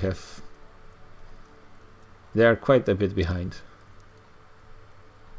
Yeah, I have double the amount of troops that they do, like the battalions, and I think the AI mostly looks at those numbers of professional troops. I don't think it cares as much about the conscripts. Though it looks like Great Britain, for example, doesn't even have all of their conscripts kind of added to armies. I think there's something strange about how it works with AIs. Of course I do. Guatemala, yeah, here. I haven't fought for it this session. This bit was owned by the British. Yeah, basically the entire thing except Brazil. Of course. Well, technically speaking, I'm missing this, but I'm not even sure if this can be colonized. Well, there's the Las Malvinas.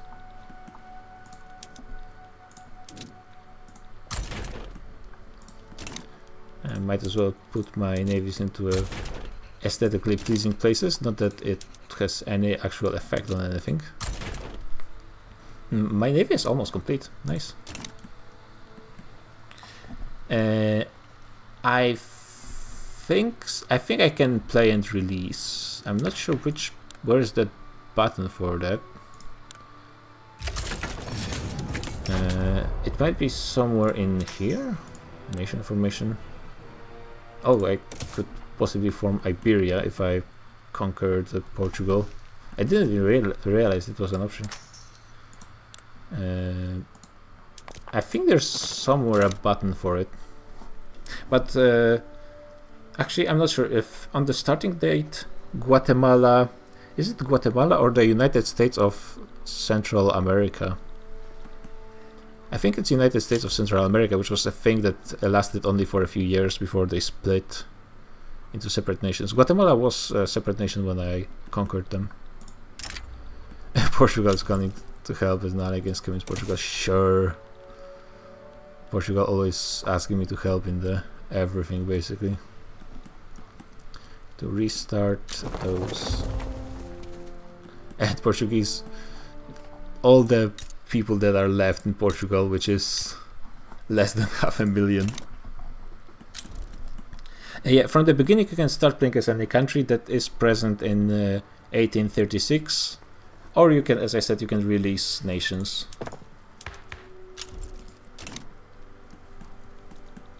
There's some like random spot. That map looks very different at the beginning of the game. I guess different and depends on what you would expect. Some things don't change. There's like Italy is split, Germany is split, Canada is split. They only unite during the game. Australia. Well, Persia exists. Well, fascist Persia? Sure. Also, I'm no longer building anything. I don't think there's any place I can get more opium. There is actually. Fish, groceries, grain. Sure. Are you guys even... Yeah, you guys don't have enough employment, I don't think.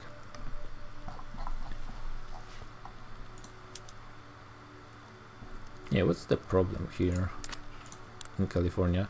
Well, certainly infrastructure.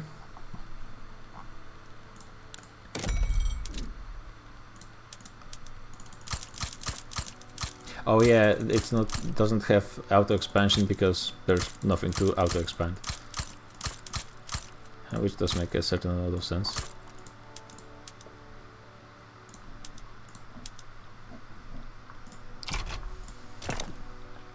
Still not even close to being enough to fill my construction.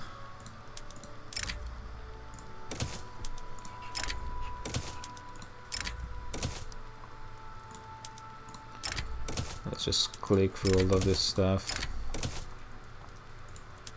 Yeah, basically when I annexed new provinces, it added the buildings there with which production method for steel I'm using?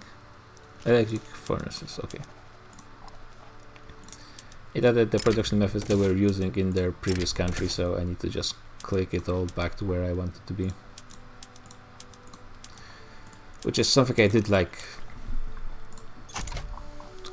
God knows how many times during this campaign. I don't even want to guess. Definitely more than 10 times.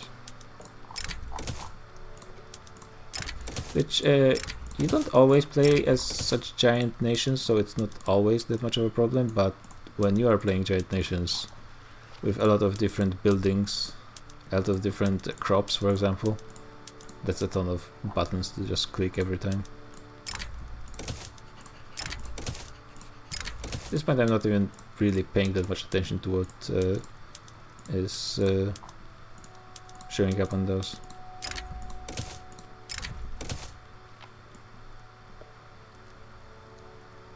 Why is it different?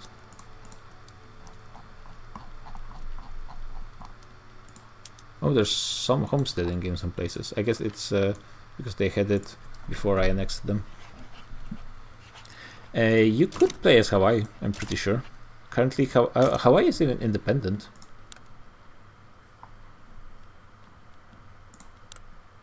Yeah, they're actually not doing too bad. Do they want to join my market?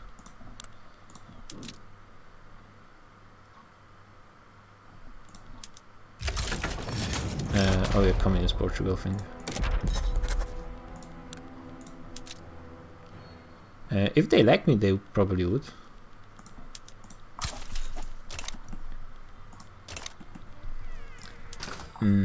I need to be building stuff. The prices actually went quite a bit up, which is good. That means that more buildings will find something to actually build and get money for this building. There's actually not that many people in Baja anymore. Zuria has enough people for something. Peasants, mostly in Texas, obviously.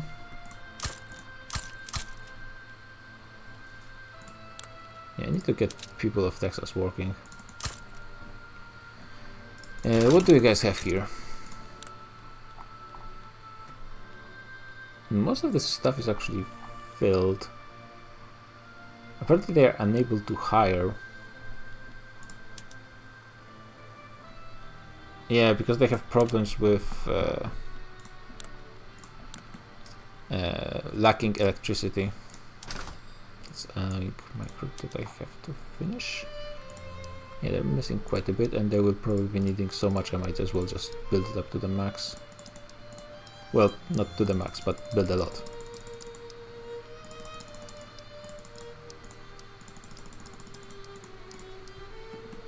Which state is using the most? Oh, it's no longer Bajo Paraguay, it's Navarra that's using the most electricity, which by extension is probably the most electricity in the world, since I think I'm by far the biggest producer of electricity. How do I check this? Yeah, over 10 times more than Germany, more than the rest of the world combined, pretty easily. Oh, that was my mistake. Now I probably need to redo a good amount of those production methods again.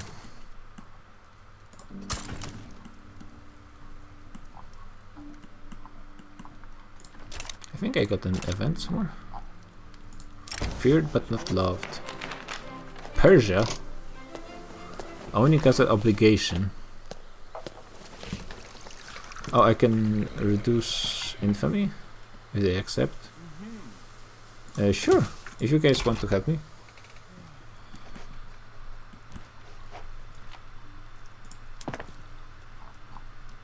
Yeah, you can see that production methods are actually reset for some places. Some places don't have any electricity. Arizona. Oh yeah, they were rebelling at the time.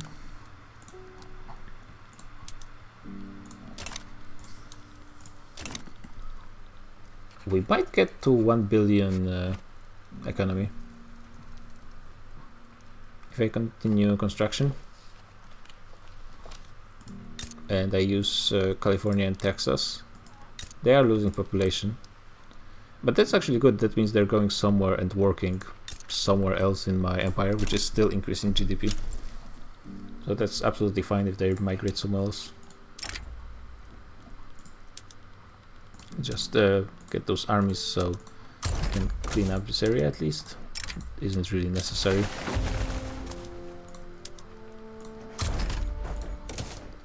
People from France are moving to La Paz, which is empowering La Paz even more.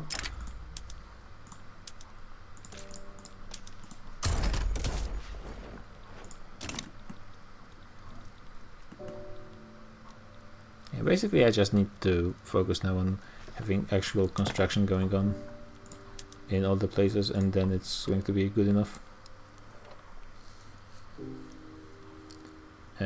Yeah, those places are unable to build anything because they're already to max, I guess. Let's just remove all of this. Finnish people? How many Finns even are there? Quite a few, actually, a few millions. Way more than Portuguese. Portugal is gone. Possibly that's also my fault because I did have them in my customs union for a long time. Now they're in their own market.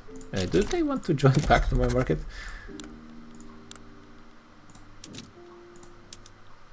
No, fair enough. The migration mechanics are quite significant part of the markets, and usually if you're a player you can put yourself in a position where you are actually getting all the migration and AIs are losing all the pops, which is of course basically in this game pops are what decides the economy in the grand scheme of things. Like if Qing and India are played by a player, there's almost no way they won't become the richest economies. And I mean India is still number 3 economy in the world. China is usually played pretty badly, but they're still in top 10. Just their GDP per capita is so absolutely horrible. India's as well. But the thing that's blocking them the most is that their laws. And the AI is absolutely horrible and changing their laws. Especially when they're unrecognized, which is those kind of not Western nations. Still need more ironclads. Damn.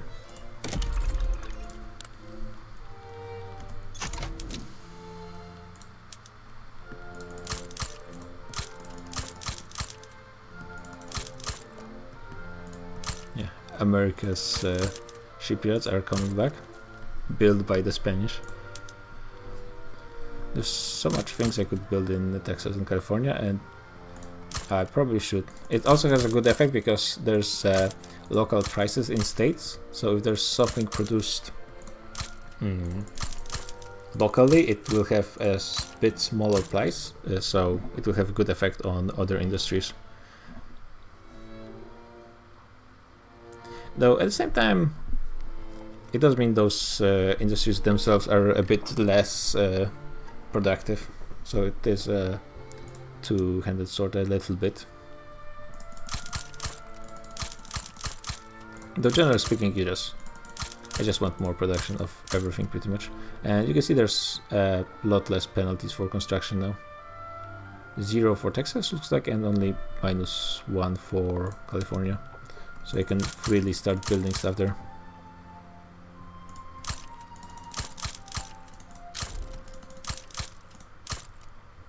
Yeah, this will be a lot of industry in those places.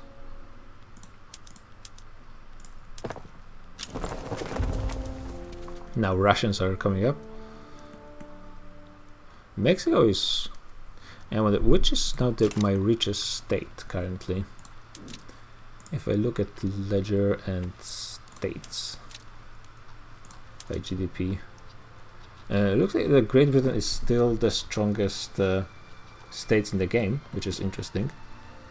One of those is Northern Ireland, but yeah, Cuba is still the richest state in the Spanish Empire, being 50 million, which is, when I look at top 10, about half GDP of the entire Italy.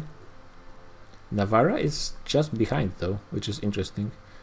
Navarra kind of doing a comeback, Valencia as well, and Bajo Paraguay on the mainland America being by far the strongest state. Zulia is producing a ton of oil, yeah, which is giving them a lot of productivity and a lot of very good jobs, so I'm not really surprised. I'm getting this event for the 20th time.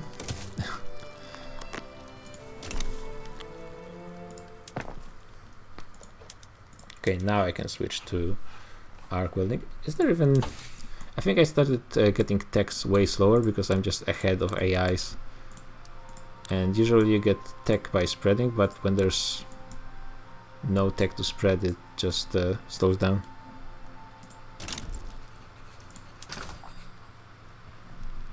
Maybe I should just import opium at this point. There's not even that many people who import from. Some guys want some ammunition, so let's give them. I have a ton of convoys, so I better use them. I think I'm still being embargoed by a ton of nations. Yep. Which is a bit of a problem for my economy. This seems to be having less an effect than I would think.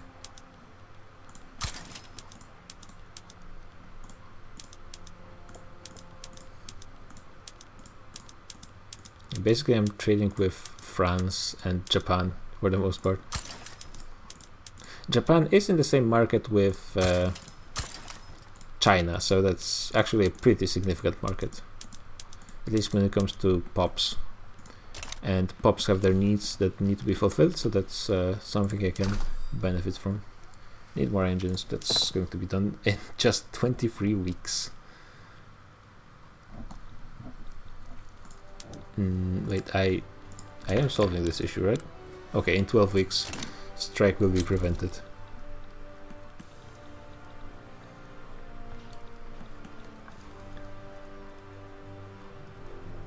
Okay, 3 more years. I don't think 1 billion will be possible. Pretty close though. I didn't expect I would be able to get this last jump here. But without California and Texas probably would be impossible.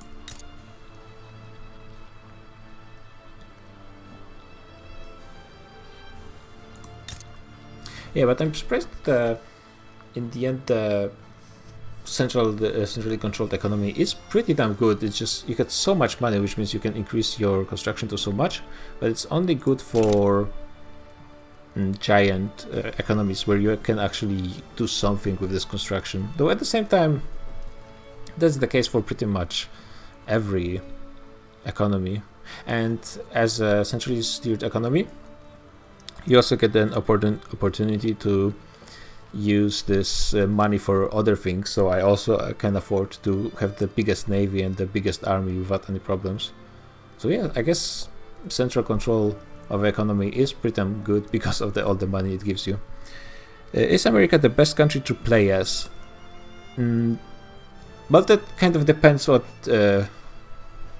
you mean by that. At the start of the game, United States are not the strongest by far, pretty much in any metric, I think. Great Britain starts as the most economically strong nation, and I think they're the strongest in most ways at the start. Maybe France is has a bigger army or something like that, or maybe Russia at the very start. But United States do have a kind of a unique benefit in that they have they get a ton of population from immigration over the course of the game, and they're also in a pretty safe position. There's not much threat of other people fighting them. They did have a pretty horrible campaign this game, even before I even intervened with them in any way. Usually they have a much stronger economy. They often are, well, they are still number 4, I guess. No, yeah, usually they are way ahead of France. And Germany is having a pretty poor campaign as well, to be honest. Usually they're ahead of France. But France now has more population than they do. This is just a weird campaign, I guess. Is Scandinavia doing okay? Usually Scandinavia, it's rare that they even form. Wait, Schleswig is a separate nation? I guess that would explain why they keep having communist uprisings. Usually Scandinavian nations get to struggle and Scandinavia very rarely forms, but actually they're doing pretty okay, at least in the ways that matter to them, which they have pretty good GDP per capita, they have a pretty good standard of living, and yeah, usually they, in this game, I think it happens a bit less on the newest patch, but often there's an issue with states losing population to immigration and other things like this, especially islands. Let's see if I can find an island. It's a particularly good example of this. Yeah, as I said, it's happening less on the newest patch. But even 100k population can be not enough, and you can see that they don't have enough standard of living or what they demand, which is caused because the population is too small to actually maintain a local economy. And this is often a big problem for Scandinavia when it's separated, though I guess when they're combined it's a bit less of an issue. Yeah, and also Sweden is often hit by an event that causes a ton of their population to be moved to United States, which makes them have less population at the end of the game than at the start. They lose instantly 1/3 of they lose the entirety of their population they lost during this century in one day, which is just destroying their economy, and usually they are unable to recover. But it's an event that United States have to fire, and I guess they just don't fire it every time. Looks like I need more sugar. I think I can do something about that. I guess in Guerrero, why not? We're getting plenty of stuff in Texas, and Texas could use some more railways. Might as well just start building some in California, because I'm pretty sure it's going to be needing them. How about those power plants as well? Yeah, let's get some more.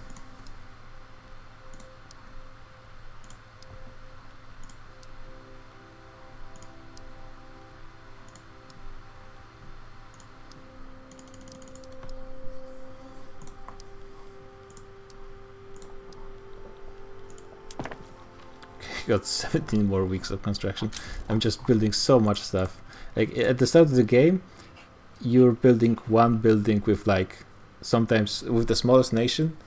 For example, Persia, which usually starts as a whole Persia, not just being cut by Ottomans. That happens very rarely. Only it happened once, basically. Is Persia starts with, I think, 10 construction. So yeah, considering that the cheapest buildings cost I think something costs 100. Barracks maybe? Oh no, the construction sector costs 100. So even this takes 10 weeks and it's built one at a time. So yeah, the economy of scale is strong in this game. Looks like I need some bureaucracy. I don't really need it, but I guess to have nice green numbers I might as well go for it. Oh, Texas probably doesn't have the good production method with that uses the telephone. Definitely want all coal plants everywhere. Let's go for telephone switches, secular administration. Germans coming to Yucatan. Better protect your beaches and your towels. And now Greek people to Mexico as well, right? Oh, yeah.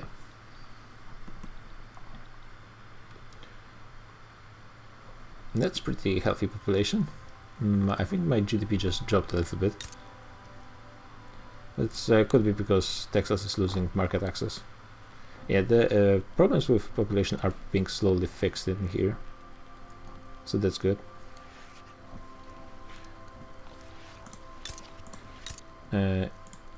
Is the auto expand button... Yeah, it's not changing automatically. That's really dumb. It should be changing to new provinces as they are added. Don't think there's a reason why it wouldn't. Okay, what more I can build? I'm already not using all of my construction. Usually you have a private sector that uses some of your construction, but well, not when I control the entire economy with my government. Okay, I'm almost out of peasants. There's some unemployment, that's good. Livestock farms, why not?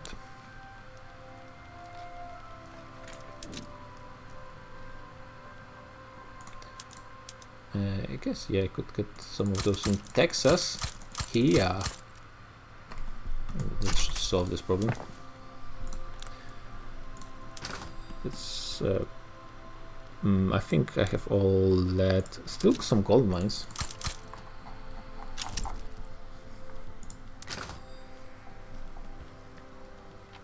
I guess tools are used in a lot of things, and I'm not producing them in Texas, so let's fix that. California is almost out of peasants. That was quick. I think there was like almost 1 million there, right?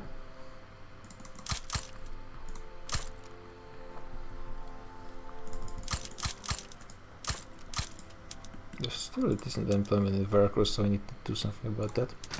Find something for them to do. I guess engines, though I think... Oh no, there's no massive engine production in Veracruz, so let's solve that. I think there's a lot of places with 50. I'm building up to 50 because that's the maximum amount you get economy of scale bonuses.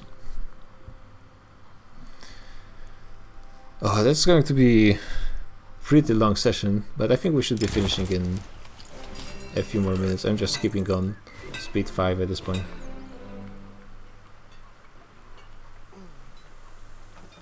What? We cannot let them be and they become more angry. Okay.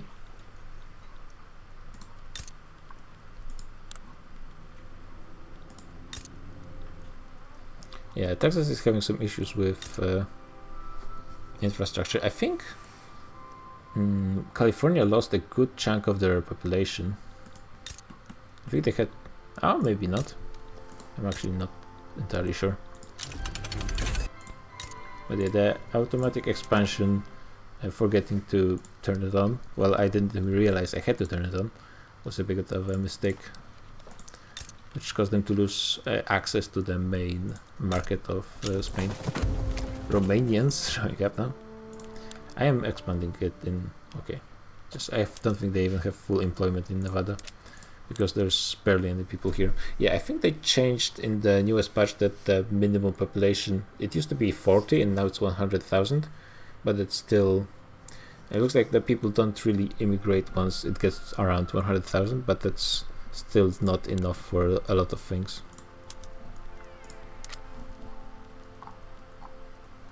Yeah, like it has gold mines, but there's no people to work here.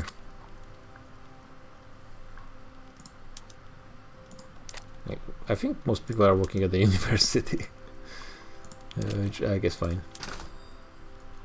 Still need more ironclads.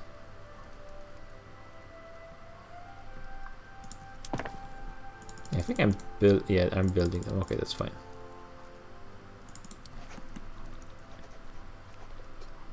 GDP per capita, I'm actually going down, but yeah, just barely behind.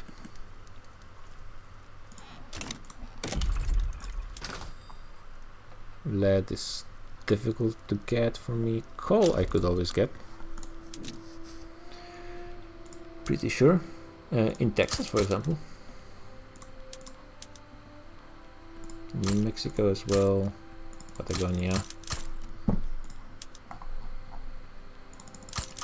It said that the gold fields are depleted in Guyana, so I can build gold mines. That's kind of weird, but I guess fine.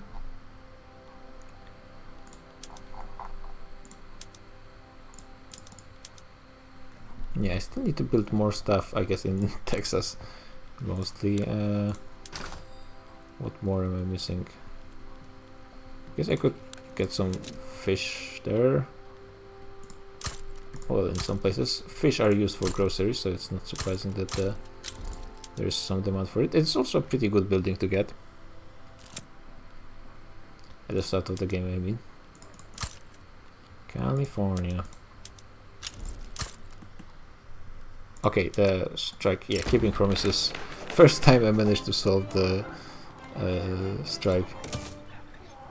Should be a huge bonus to my loyalists. Oh yeah. People love me, that's great. Might as well click this. I don't think it will be able to even pass.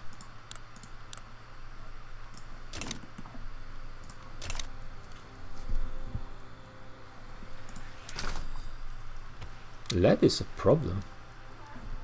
Can I import more of it? Yeah, I can. Luckily I have enough convoys, and I'm pretty sure I can build even more. Let's try maybe exporting some stuff. France wants trains. If you guys want explosives, sure. Some fertilizer, why not? Fruit, furniture, glass.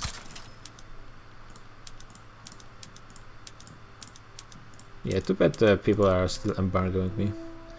Don't really want to be exporting oil. This will increase the price for me, but not that much.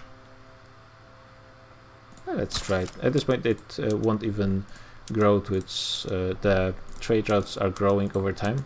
Like they start at the smallest amount. It's showing me the maximum potential they have if the current situation stays.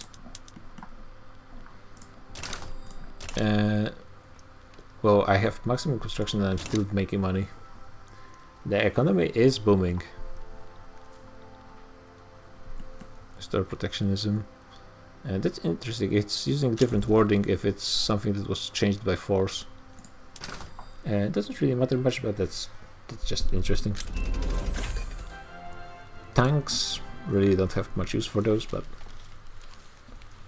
no. Yeah, you can see that I'm actually reaching the limit of the raw resources. Like the lead, there's just no more places where I can get lead. And no more rubber. Though rubber is probably having issues with employment. I have a ton of provinces that have rubber buildings, but I'm assuming most of those are not even employed. I think there's fertilizer in Texas. Oh, not yet. Might as well get it. Paper. Maybe in La Paz as well.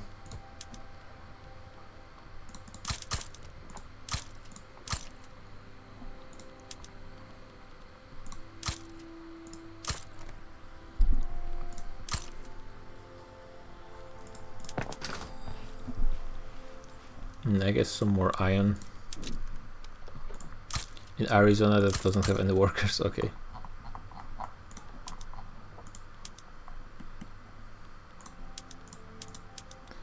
Sulfur in... barely any.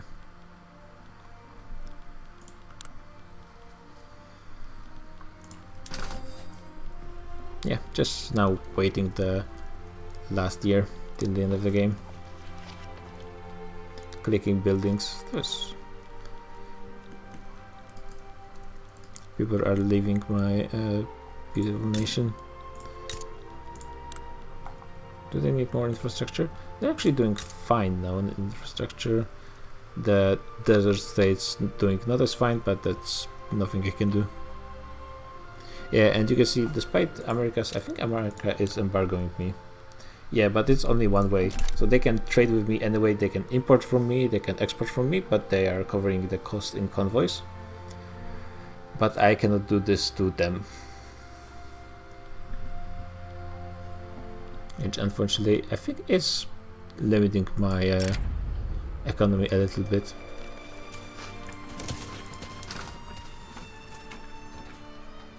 I could would be able to import at least some raw resources from them.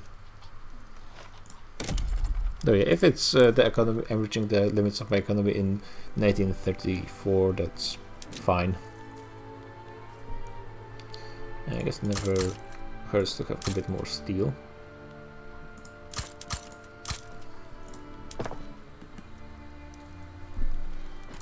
Tools, maybe?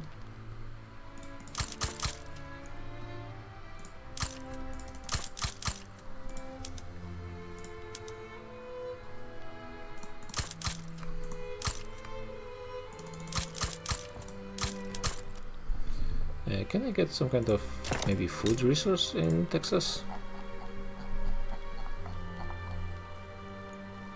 Oh, of course, maize. Yeah, I think that would be a good idea.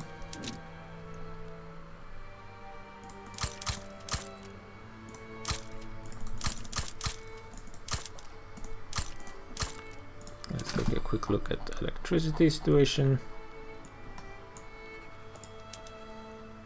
There are some places that could use a bit more. Also, it's not scrolled up. Chihuahua, I think, is... yeah, it's having mostly issues with employment. It's not related to the amount of buildings. Buchanan could actually use more. This is doing fine. This could use a bit more. Veracruz could use a good amount more. Now it's just waiting. The game is ending next year, so I'm just like trying to go for 1 billion, but I think it's pretty much impossible, unfortunately. Yeah, the goal was to recreate the Spanish Empire and go for command economy, which worked out pretty nicely.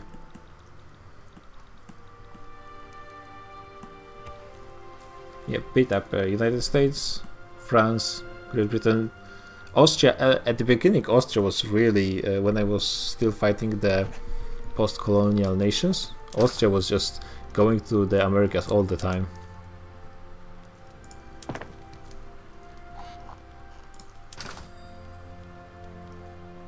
And somehow I don't think I even lost a single war, which is a bit surprising even to me, to be honest.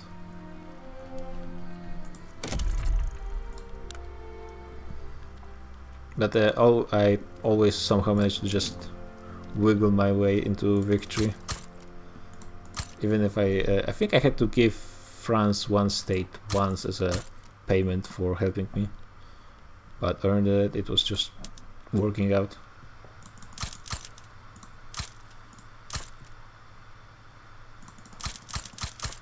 Oops, well, I was about to say 60 is fine, but maybe not 70. Well, I mean, it really doesn't matter at this point. Especially since I have so much construction. Let's see, what will give me any amount of money? Apparently I need more cannons.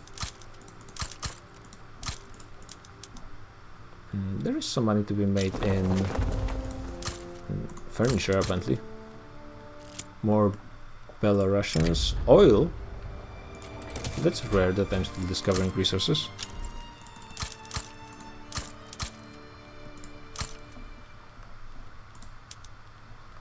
glassworks. Apparently I can use some more glassworks.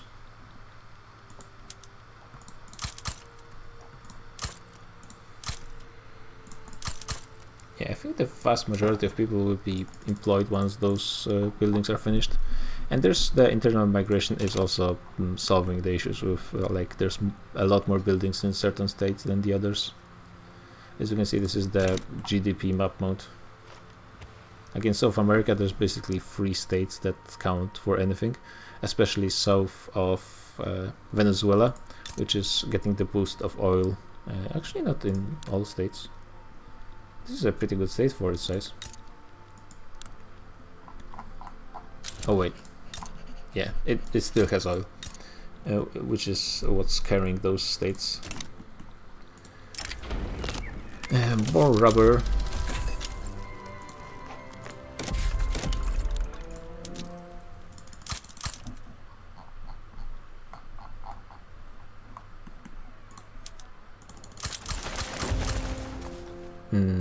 Alemannic, so that's I think that's how the game considers people that are between Germany and France, so like basically from Alsace-Lorraine.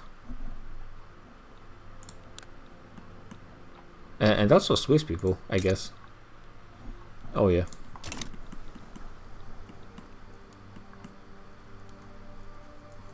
Yeah, I mean that's interesting. Like, usually it's basically called map painting. Victoria 3 is a bit less focused on map painting than other games like this. There's not as much conquest. Like I think what I did here in Americas is as much conquest as you can expect. You're not supposed to conquer the entire world, though I think you can because there's nothing stopping you physically, and just the infamy causes you to gain more radicals from conquest, which is not a huge deal. And at some point the entire world will want to fight you, but as you can see now, if you're strong enough, they're not even trying that. So there's a bigger focus on economy and kind of internal workings of nations. Every now and then it's at minus 50% cost on Steam. Yeah, it's definitely interesting. There's also a new DLC coming pretty soon, which will add stuff like investments in other nations. So, for example, right now, if it's actually solving a pretty big problem in the game, the AIs will not build certain buildings, for example, for oil or rubber, but you can do investments, and then money from this building will be going back to your nation, which is interesting. There's going to be like what you call it, Trucial states are having a communist revolution yet again. Just let them be at this point. Blocks of power that you can create yourself in some ways, create your own, and there's some already in the game. Like there's the British Empire, maybe the British Empire is one. There's certainly going to be the Prussian one, and Austria is having one. Yeah, as I said, there's also the votes from the multiplayer game on my YouTube channel, and you can join the Discord. You need to, after joining the Discord, you need to get the 4x role to see the channels, because it's a pretty general Discord. For it's kind of loosely connected with the Reddit's Europe community. Damn, I got a lot of buildings in the queue.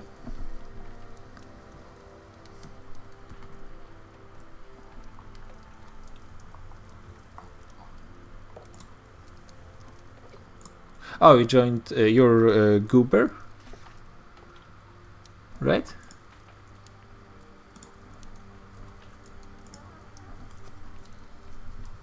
Yeah, that server is just for me pinging people when there's my streams. I will send you the invite to the actual server where there's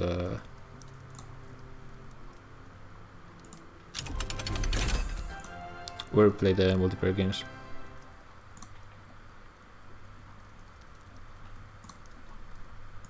Let me find this. Not Flash freezing, great. Is there anything? I guess might as well just take all of this. I need to create an invite. Okay, got this. Okay. And after you join, you can go to the bot channel, and it's like dot join for X or something like that. You will see the other people typing the same. And then you can see the channel where we're going to play multiplayer eventually, I'm pretty sure.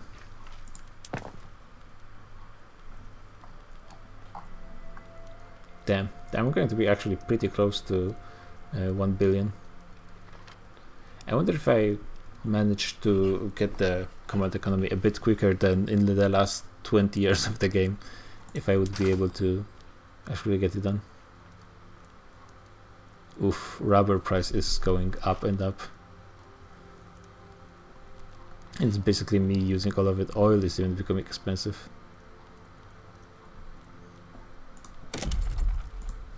And I still can build more stuff. Yes, what is Texas without some munition plants?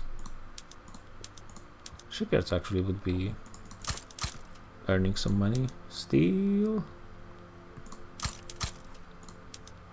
Synthetic plants kind of suck.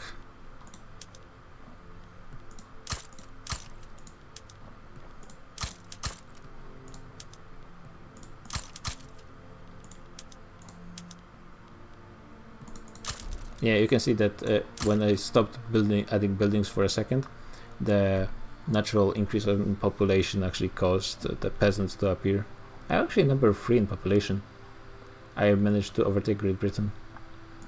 And I think I gained 17 million. So I gained like 15 million during the course of this session just from immigration and natural population growth. Yeah, I almost grow 2 million per year, so that's actually a huge increase. Huge amount of pops to just employ.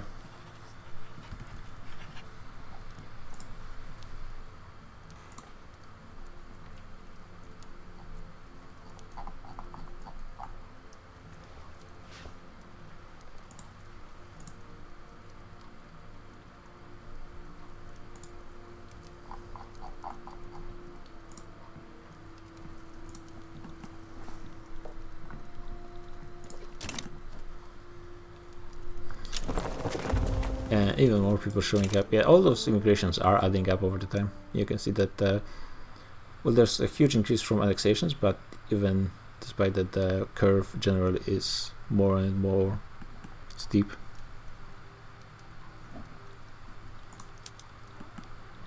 China exporting grain, nice. Yeah, 7,000 construction and still earning 500,000. Biggest army, biggest navy. Wow. That's quite huge.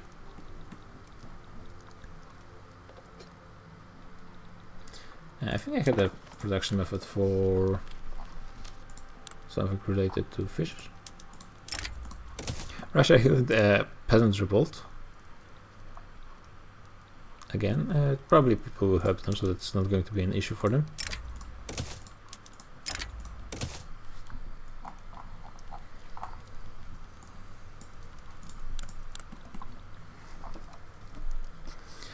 Okay, 2 more months and the campaign is going to be considered finished. What I'm probably going to be playing next on stream is I will do a short break from Victoria 3 and play some, I think it was called Shadows of Forbidden Gods. It's a fun game about being a dark god corrupting a fantasy world. It's probably going to be like 1 or 2 streams. It's pretty quick to play. And then I will do another... Oh, it's all exports to the French market? Did they... What?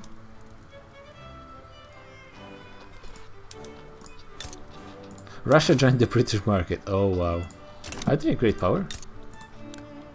They're not no longer a great power. Who's the great powers actually in the game? Austria, North Germany, United States, France, Great Britain. Brazil is higher than Italy. Well, not in GDP. And they are being a bit carried by their Chinese holdings. Oh, and I lost a ton of GDP just from losing all those trades to France. Did they embargo me or something?